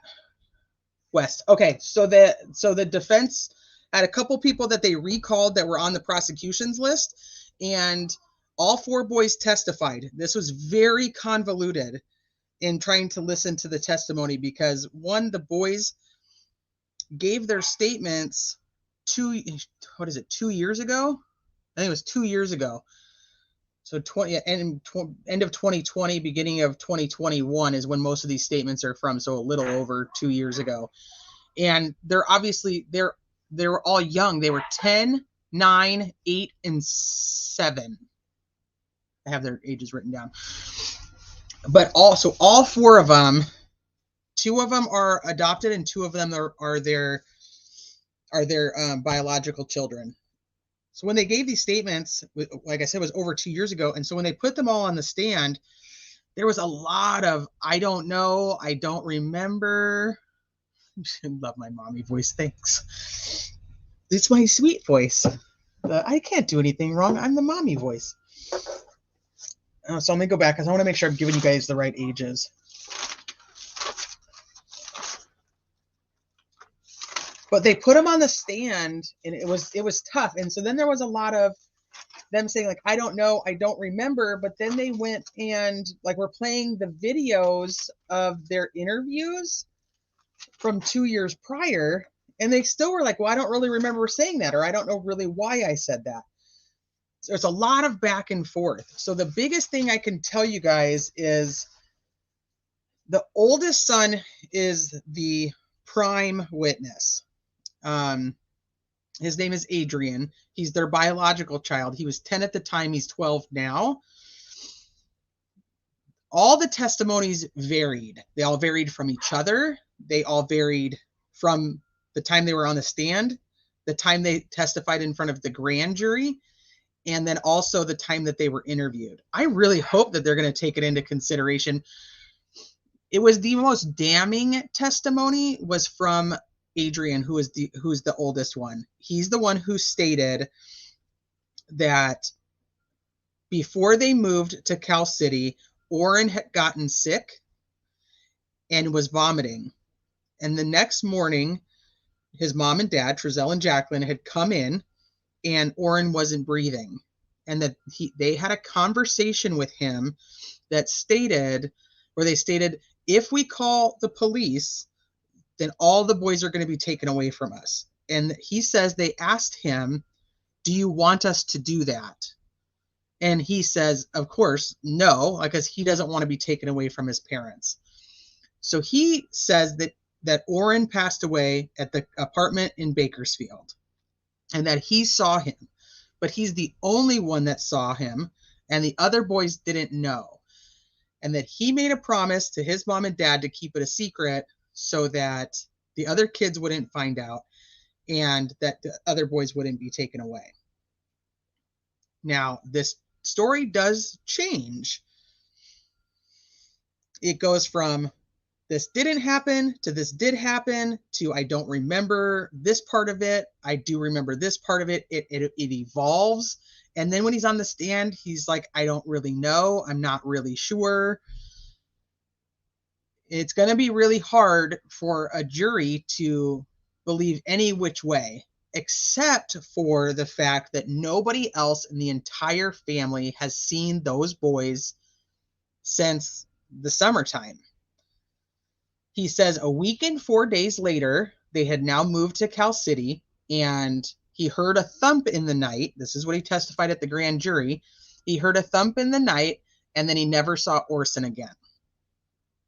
So that in Cal City is where Orson left. He said that that his dad Trezell built the bunk beds 3 high. So there was 2 sets of bunk beds 3 high, and that him and his brother, his biological brother, so there's Adrian and Aiden, and then Orson were on one bunk bed. On the other bunk bed was the 2 adopted boys and Orrin. But in Bakersfield, they all were on mattresses on the floor with a mattress and a pillow, except for Orson, who stayed in a crib. So he tells his own brothers that Orrin and Orson are with their grandma, which is Jacqueline's mom.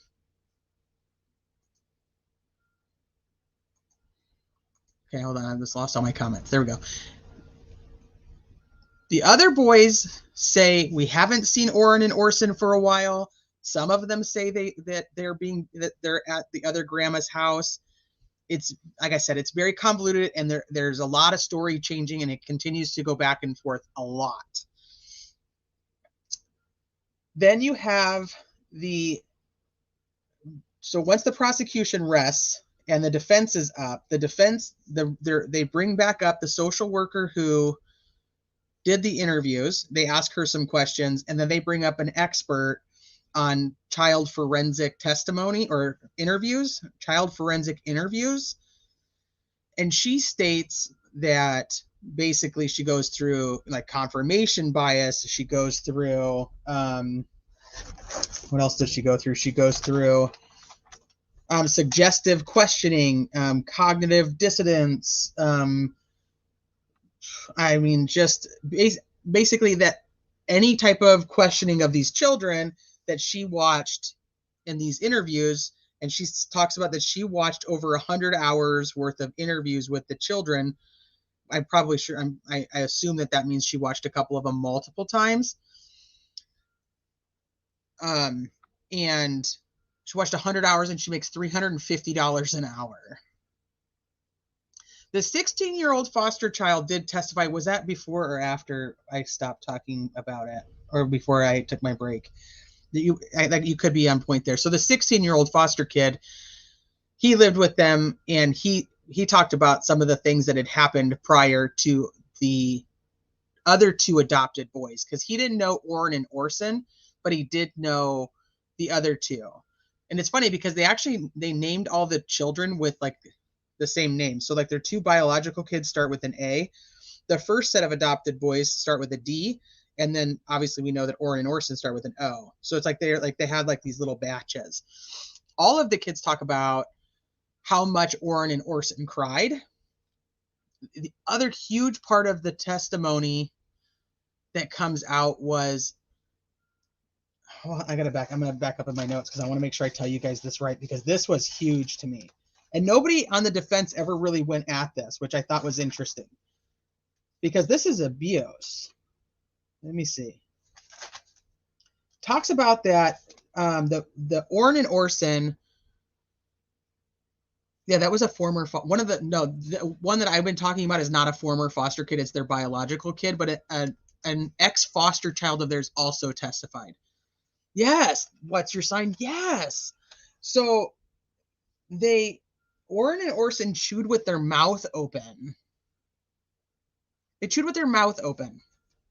And this bothered Trezell and Jacqueline to the point where they taught the other children to hold, especially Orrin, hold his mouth closed while he was chewing to make it so that he didn't make that noise. And because they didn't like the fact that they chewed with their mouth open, they decided they were going to blend up their food, and they put their food in liquid form in a baby bottle. And that's how Orrin and Orson were fed. They're 4 and 3 years old. He also said that that they would be put into, yes, West Trial Lex, yep, that they would be put into diapers the following day if they had an accident in their bed. And the way he put it was like, so if they went to bed and they had an accident, the next day they were made to wear a diaper. And this wasn't just Orrin and Orson, it was also one of the other boys. And I don't remember if it was Devin or Damien, but it was one of the other adopted boys too, who is 6-7 years old at the time. If he had an accident, he was made to wear diapers as well. This is another one that gets kind of switched up. So he does say that a form of punishment that they had was that their dad would put them in a cold shower. This changes though.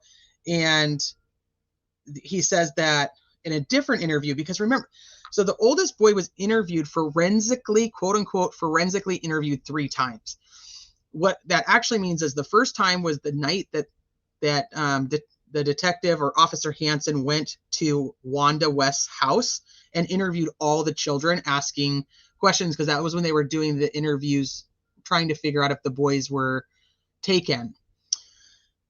The next one, all the children are interviewed by Sonia Barton, who is the social worker who is stated to have training in forensic interviews. And then the oldest boy, Adrian, is brought back for another forensic interview with Sonia Barton, during which this is the second interview with Sonia Barton is when he confesses or says that Orrin has passed away. The reason he's brought back in is because he's taken to a foster home, and while he's at that foster home, he's able to watch like an iPad or some type of tablet, and he sees the interview that's done with Jacqueline and Trezell, where they're standing out in front of the house. He sees that and he thinks that he's like, my dad's lying, and I don't know why my dad's lying. So he ends up telling the foster parent. The foster parent contacts police, and the police request a second forensic interview with him, because he's now watched this interview. The expert who comes up for the defense is basically saying that he's been given information that he necessarily shouldn't have been, and this is why she thinks that he's coming forward and saying these different stories, because the cops went in. Officer Hansen's first question to the kids was, do you know it's wrong to murder somebody? Do you know what happens if you kill somebody?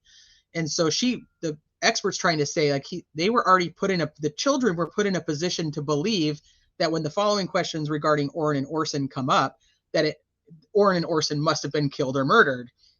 So it's suggestive questioning. And so now they know the answers are supposed to be about them being dead. So there's a lot that comes up with that. But my big thing is, and one thing that the defense does not go after, was this baby bottle thing. They don't ever discuss that. Nobody in any of those talks about any type of coercion with any of the children when it comes to the food being smashed or blended up and put into bottles. And nobody ever questions about the cold showers. The cold shower thing does change in one interview by the older child, who says that they were put into cold showers, but they were only cold at the beginning. That was just when they were waiting to warm up, which to me, I was still like, why are you put into I don't put my children into a cold shower. They turn it on, it gets warm, and then they go in. So what's the point of the cold showers? And so when he was talking, the one interview where he says that the boys were put into cold showers as a form of punishment, he said it only happened after they would have their accidents. So they would have an accident, be put into a cold shower the next morning, and then they were forced to wear a diaper for the day. So those things, to me, those are still takeaways that nobody ever argued. There's no expert that came up on the stand today and said those were coerced comments, those were not true.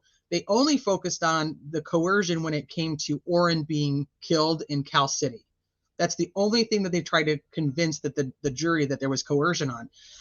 But if the jury still believes all these other statements when it comes to the baby bottles, or when it comes to seeing Orrin throwing up and being sick, because that story never changed. The kid does change the story about it and like the circumstances around it, but he never changes the fact that Orrin was really sick, and it happened at Bakersfield before they moved to Cal City. Like that, the whole part of that never changes. He heard him gagging. The part that does change is the quote unquote promise that he made to his parents to keep it a secret. The problem with that is he's the only one of the 4 boys that knew, and so he's the only one that can testify about whether this would be true or not, and now the jury has to decide whether to believe him. But if they believe all these other abuse allegations that did come out and are not argued, I hate being in cold water even for just 10 seconds, or extremely hot water. It's a form of torture. I agree. Hi, Tiffany. Examples of child abuse and shaming should help the jury dismiss the expert. Yep, I hope. I hate that we can't go back and listen. This trial and the boys deserved big media presence. I agree with you 100%. That was one of the hardest things, was like listening and then having to like leave and then try to piece together from Twitter what I missed when I heard it, because I made sure when the boys testified, I listened to every single minute of it, because I knew that was going to be the most important testimony that there was going to be in the whole trial, was what these boys had to say. And it was horrible. It was so bad because they're so little. There's just now I sound like freaking NK. Yuck. But they're so tiny. They're little humans. They're not very old. And to think like the oldest one who has all this responsibility on his shoulders is only 12 now. He was 10 at the time. And that's a lot of weight. Like my daughter's 12. I'm like, I couldn't even imagine putting her like in front of in a courtroom with all of this type of crazy, one way or the other. But they do ask him when he's on the stand, and they're like, is this hard? And he's like, yeah. And he's like, is it hard seeing, like telling these things while your parents are watching? And he's like, yeah. So we never get really the same story twice, which is unfortunate when it comes to like Orrin and Orson. In my opinion, the closest that we got to it being twice was him saying that he had not seen Orrin since they lived in Bakersfield, and that he had not seen Orson since the beginning of Cal City. That's the closest thing.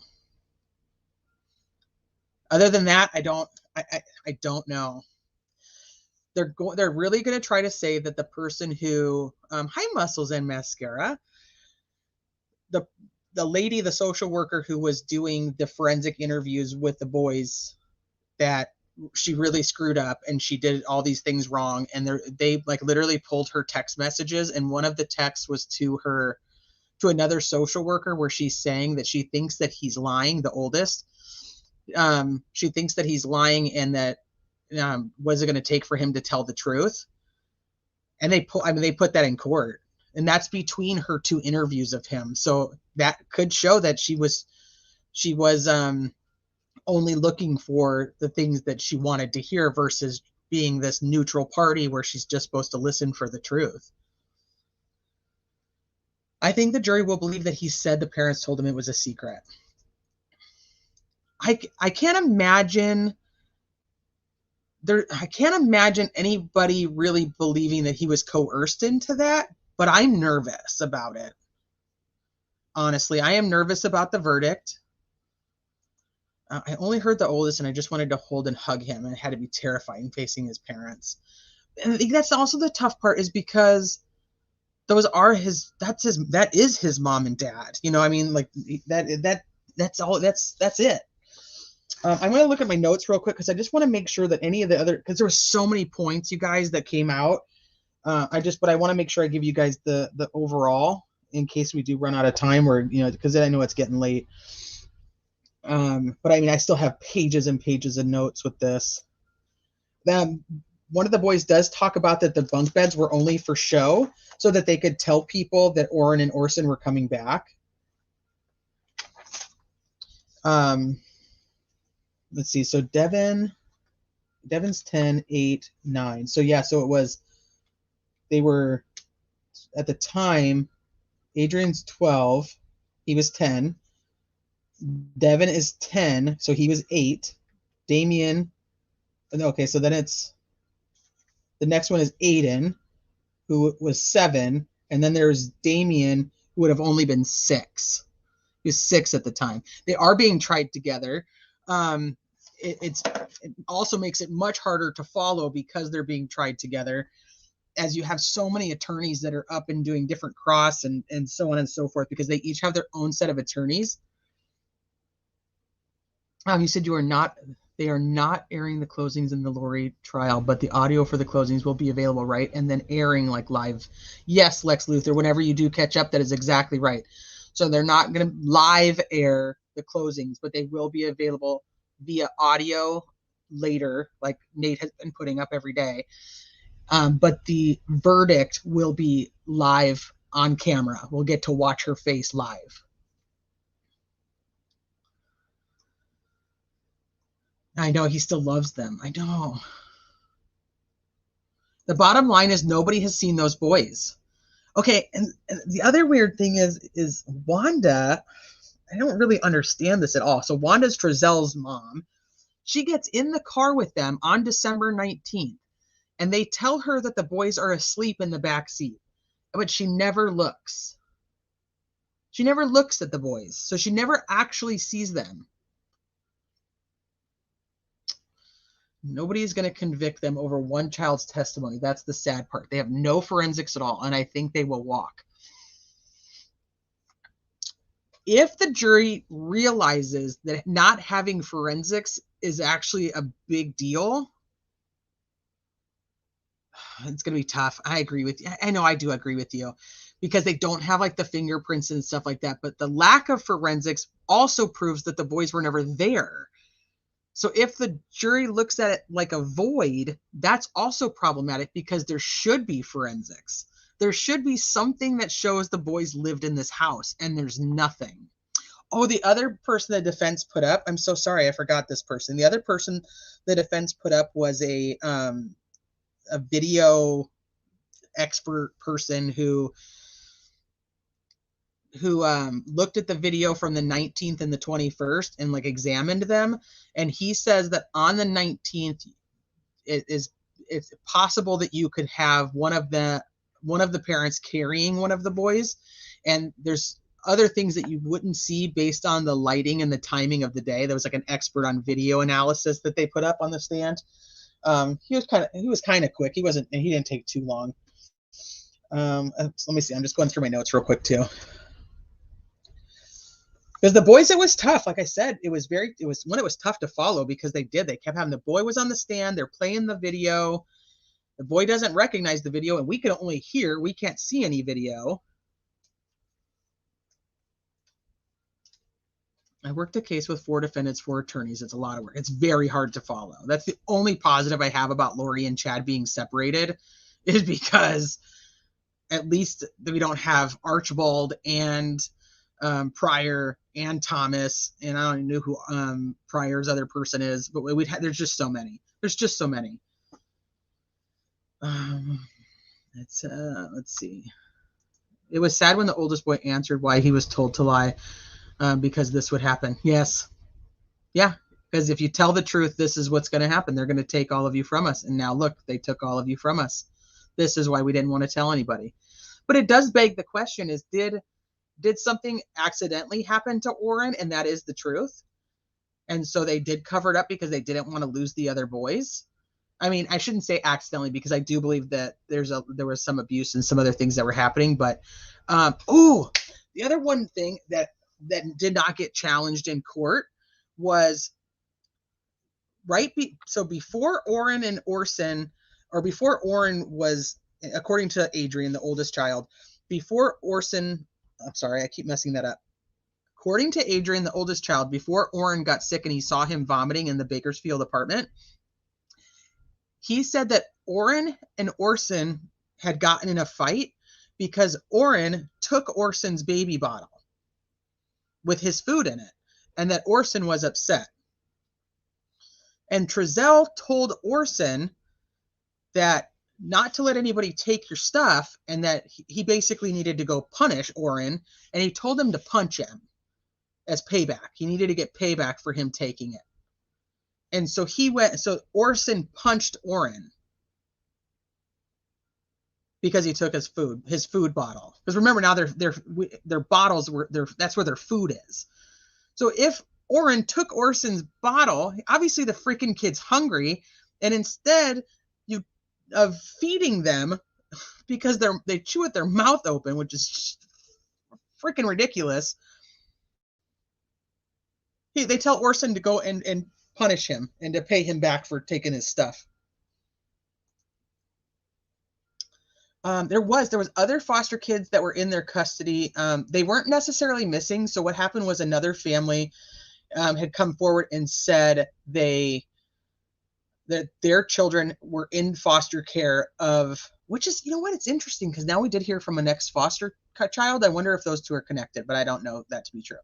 Her children were fosters of the Wests, and she was concerned because she didn't know where they had ended up, and did something happen to her boys. I do believe it came out that those boys were with a different foster family, but we weren't ever told anything more about that. Yeah, the mom was demanding proof of life, which I think that they did show her that they were just with another family. I pray they are with a good foster family currently. I hope so. They were with one foster family immediately after, which apparently was not a good fit. There was an older daughter there that Adrian did not get along with, and they ended up removing them from that foster home and putting them in a different foster home. But how would there be an accident with both boys at separate times? See, no, I was just wondering just about Orrin. And then there was some comments from other witnesses that, Orson was upset. He cried a lot, that Orson cried a lot. Orson would be more premeditated, I'm thinking. I'm just wondering that out loud. Obviously, we have no idea. We have no idea what happened, and none of those people are speaking.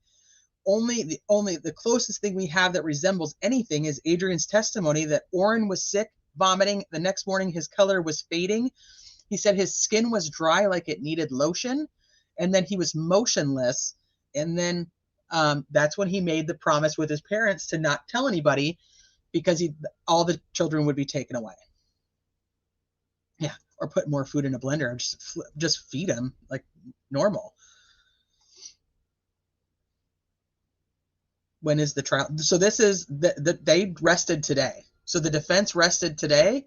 They took the afternoon to go through some jury instructions, and are supposed to be back in court tomorrow. I don't know if they finished jury instructions. I never actually checked that out. Let me look and see if there's an update on that, because I was getting ready for the live. Let me just double check.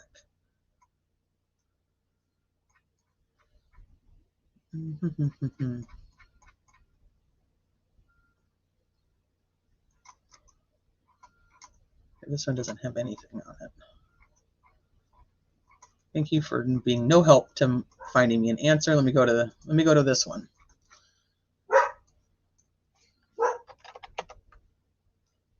See if they put up anything.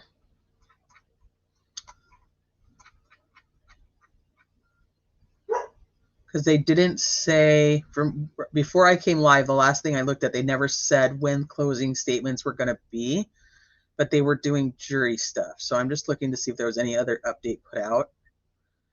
The defense rested, nothing there.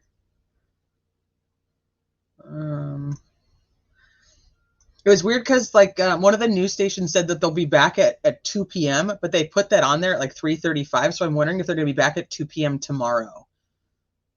And they'll be read the jury instructions. The jury said, well, yeah, I don't know. I don't have a good answer. Do you guys see anything where you're at? Oh, Michelle, no worries. So yeah, no, they're all, all three of the trials that we've been covering the last few weeks, one has now had conclusion. The other one gets closing arguments tomorrow. I would assume that there's probably closing arguments tomorrow, but the only thing with the West trial is on Friday and Monday, they're called dark days and there's no court. So I'm wondering if they'll do closing arguments tomorrow or not, or if they'll finish jury instructions and then have closing arguments on Tuesday. Let me see if I wrote. It could do it that way.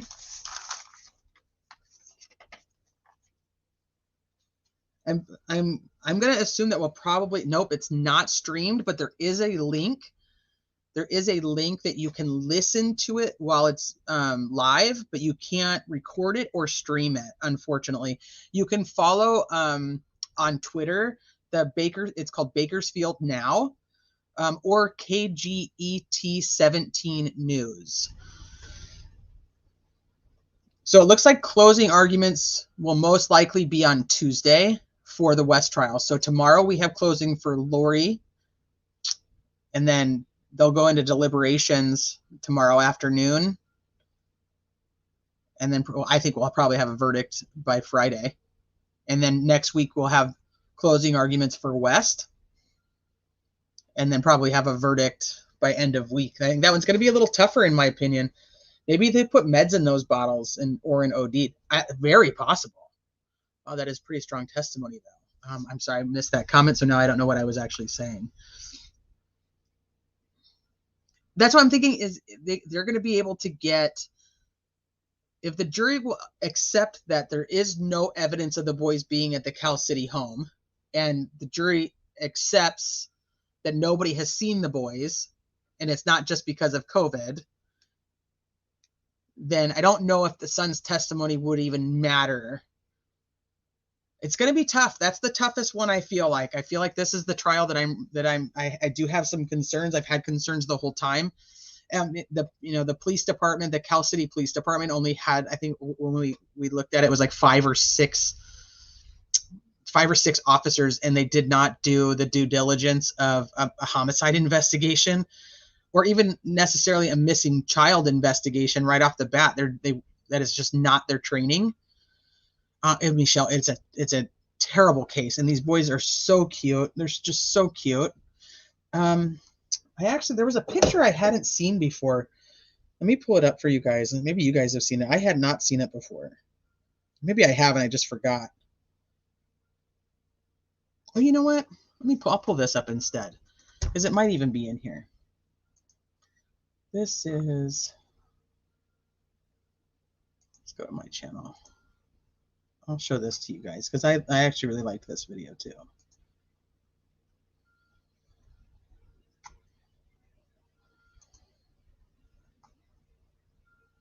Let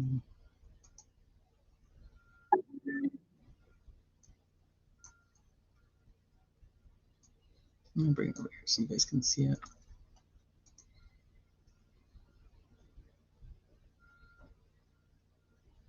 These boys are just so damn cute.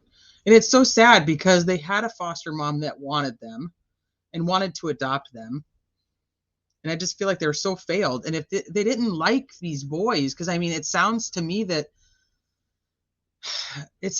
they just didn't like them. The other kids didn't really seem to favor them. Like one of the boys talked about that he did play with Oren, but he never really played with Orson because Orson cried a lot. They didn't need to adopt them. They could have, once they were adopted, they were theirs. They didn't have to adopt them. They could have just said, hey, we're not a good fit.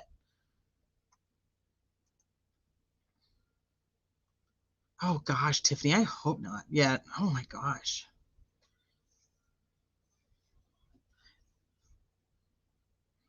This is another concern that I had is if they're found not guilty, they're technically not guilty then, and they could have all their kids back, all four of them. And then what happens to these kids?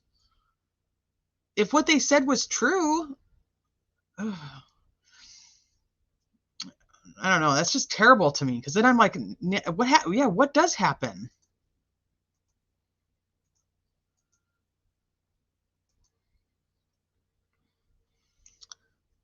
I think the bio mom wanted them back after she knew that they were given to Trezell and Jacqueline, because it didn't seem like she was overly fighting for them when the last foster parent had them, because she had a good relationship with that foster parent, and I think she liked that somebody else was taking care of the kids, but she still got to be around them and see them. Sounds like T and J don't really like kids in general, just wanted the checks so they wouldn't have to work. I agree. And there's a reason that she decided to homeschool all of these children. That's just my thought. Not that I'm against homeschooling, because I would probably do it myself if I thought I could. I don't do that Common Core math crap, though. Okay, here, I'm going to play this for you guys. If you can't hear it,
All right.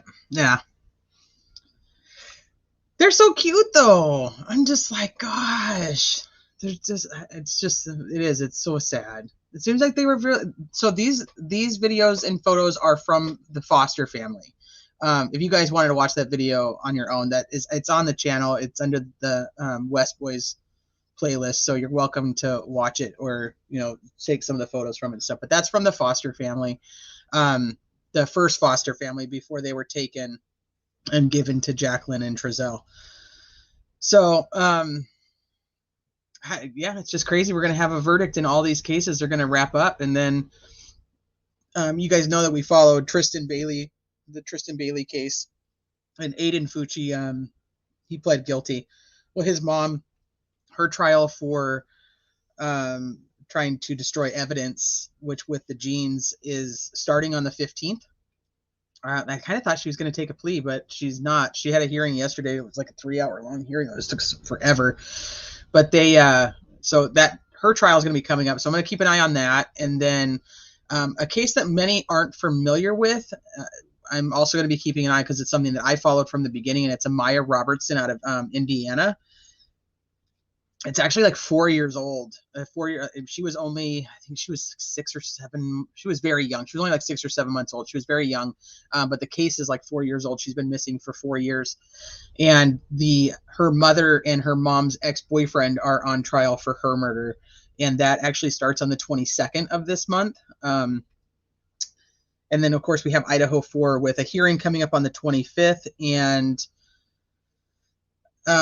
his preliminary coming up at the end of June. So how many of you guys are following the craziness going on in Oklahoma right now with the registered sex offender and the 2 girls that were missing, and then he killed himself and killed those girls and killed his wife and her 3 children?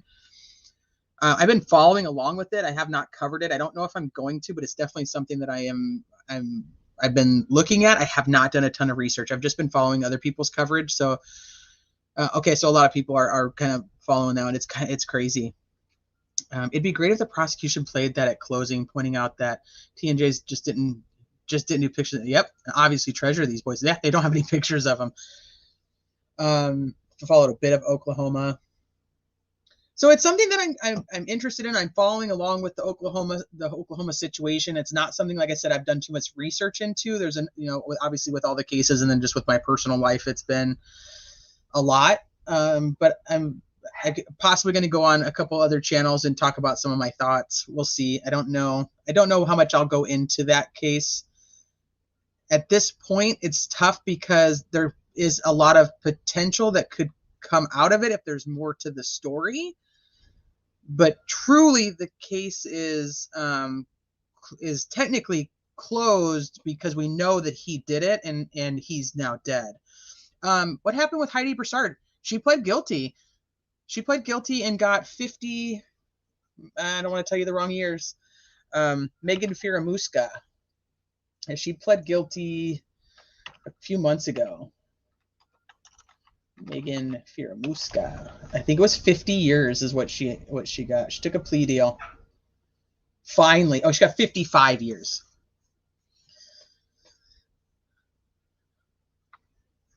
So, yeah, it makes you wonder. Oklahoma, it makes you wonder if there's more. So, like, there's definitely potential that case could be a lot bigger than it is. So, like I said, I'm just kind of loosely following along with it, but there's a couple other trials and stuff with that. For me personally, that I followed the cases from the beginning, so it's like getting some closure on and seeing what happens with them. And I know there's so many more trials that are coming up. This year's like a big year in trials. I think they're finally getting caught up from all the COVID crazy, pushing all the court dates back, and now everybody's going to trial at the same time, which we had here. I mean, ultimately, we ended up doing it. We covered all 3 the best that we could. Megan Boswell, she and her public defender did not get along. And so she requested a new attorney, got granted a new attorney. And so the new attorney could get caught up on the case. Her trial is actually pushed out to 2025. So we won't be seeing any resolution with Evelyn Boswell anytime soon. Let me think of what other ones there are. What else you guys got? Sarah Boone. is the suitcase. She is due in trial for killing her boyfriend and leaving him in a suitcase. She actually put him in the suitcase is how he died. It's the weirdest thing. I know that the word case studies is really covering that one. I don't think I'll dive too deep into that. Let me see if I can find my, let me pull up my trial list, see what else there was before we hop off for the night, because I know there's just so many.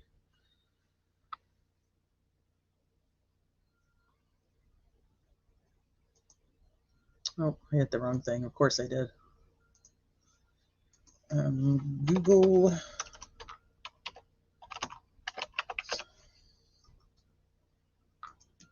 Let me see. I try to just keep a running list of all the trials so that I can see what's going on. That's an older case. If you guys are familiar with the clown killer from the clown killer, somebody was in chat earlier that's actually going to be going to Sarah Boone's trial. I don't remember. I don't know if she's still here, but there's somebody that's on this channel or subscribes to this channel that is going to be going to that trial. The killer clown is the one who she went and killed her lover's wife.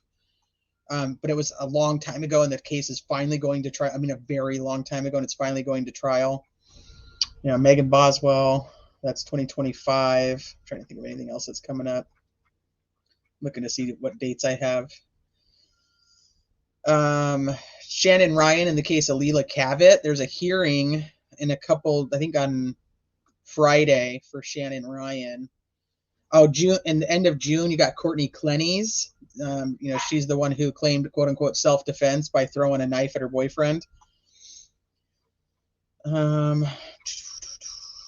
Amari Nicholson isn't until September. And then Samuel Olson got pushed back as well. I don't know the new date on that. And then we got Larry Maletti that's also in September. Let's see. And then did you guys follow Serenity McKinney? Because that's one that it's the very first video I did on this channel was about Serenity McKinney. And her mom and mom's boyfriend killed her. Mom took a plea deal. And so now mom is turning against the boyfriend and testifying against him.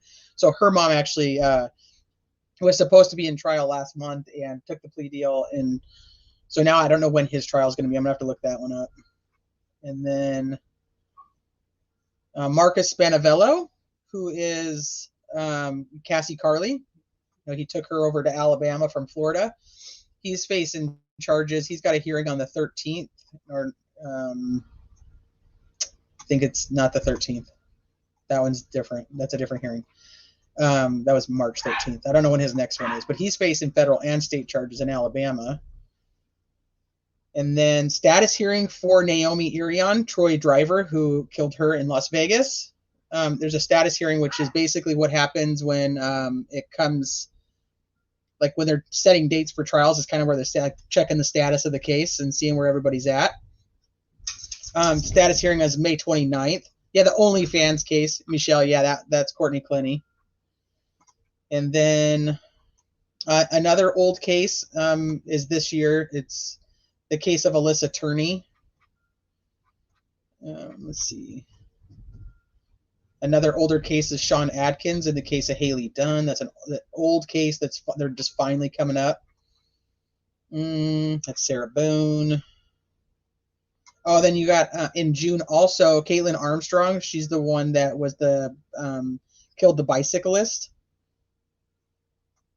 in Texas because her boyfriend had an affair or left her for the other person. Ooh, August, big one. Harmony Montgomery, Adam Montgomery, her dad. His trial starts for her murder. And then we've got, like I said, we've got the preliminary for Brian Koberger, and then we also have some court dates for Leilani Simon. They're not going to be airing those. Yeah, Larry Maletti, Maya Maletti's husband, is coming up in September, right around my birthday, actually, ironically, in September. And then in August, we have the civil suit with the Laundries and the Petitos. That's supposed to be in August, so that'll be interesting.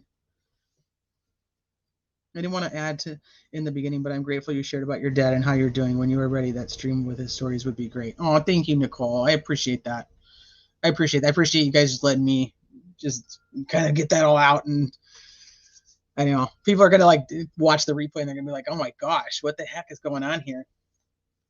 So, and there's a lot of trials coming up. And then obviously there's new cases that are happening, and the Oklahoma case isn't going to have a trial unless something bigger comes from it and they end up with some type of ring that other people can be charged for. And as hard as that sounds, I think that's why the cops aren't quote unquote caring as much about some of that evidence, is because their cases technically was closed. It was a missing persons case or 2 missing persons case. They found those persons deceased. They don't need to collect evidence because the perpetrator is already dead. So there's no trial to collect evidence for. The bigger thing is going to be if there's other victims or other perpetrators. I think that's going to be where that case leads. And then Oakley Snow was another case I was following. I didn't research myself, but I was following it. And that's another horrendous one. They found that poor baby in a dresser drawer. And with them, once again, mom and boyfriend seems to be the big targets when it comes to these little babies. But I think that kind of wraps it up for tonight. Like I said, we already got 1 verdict down. We got two other trials, closing statements coming up. 1 tomorrow, 1 Tuesday, and then we'll have some verdicts. And we'll wrap these up and get justice for all of these babies, hopefully. Even though we still got Chad, Mr. Storm. Gosh, what a disaster. He's a disaster. So, but I appreciate every one of you. I appreciate you guys being here. I know that there's so many other channels that are live right now, and there's so many other things that are happening, and you guys choose to stay here and hang out with me. And words will never be able to express my appreciation for each and every single one of you and for your contributions. Did Ellie make a determination on the Stephen Smith case? Not that I am aware of. No, I know they did the exhumation and they did a neat autopsy, but I don't think they've gotten much further that they've shared with the public yet anyway. That'll be an interesting thing too, to figure out what actually happened to Stephen. I hope Chad's is right after Lori's. I haven't even looked. He had a status hearing on the 4th, and I haven't looked to see what ended up happening from that, and I need to. I know you don't like feelings. I don't either, but it's good for us. I keep doing a mantra that I feel my feelings and cry. So I know I'm not very good at it, but I appreciate it. It really died down, no pun intended. Thank you, Muscles and Mascara. Like I said, I appreciate each and every one of you. Thank you guys for hanging out. I hopefully will be back on Saturday, and hopefully Michelle will be able to join me. I know that she's very ready for some justice, especially for the West Boys. That's a case that's very close to her heart. So, and thank you, Liberty. I appreciate it. Thank you, everybody. And I will see you guys around the YouTube streets the next few days, and then I will see you guys on Saturday. Please take care of yourselves and each other.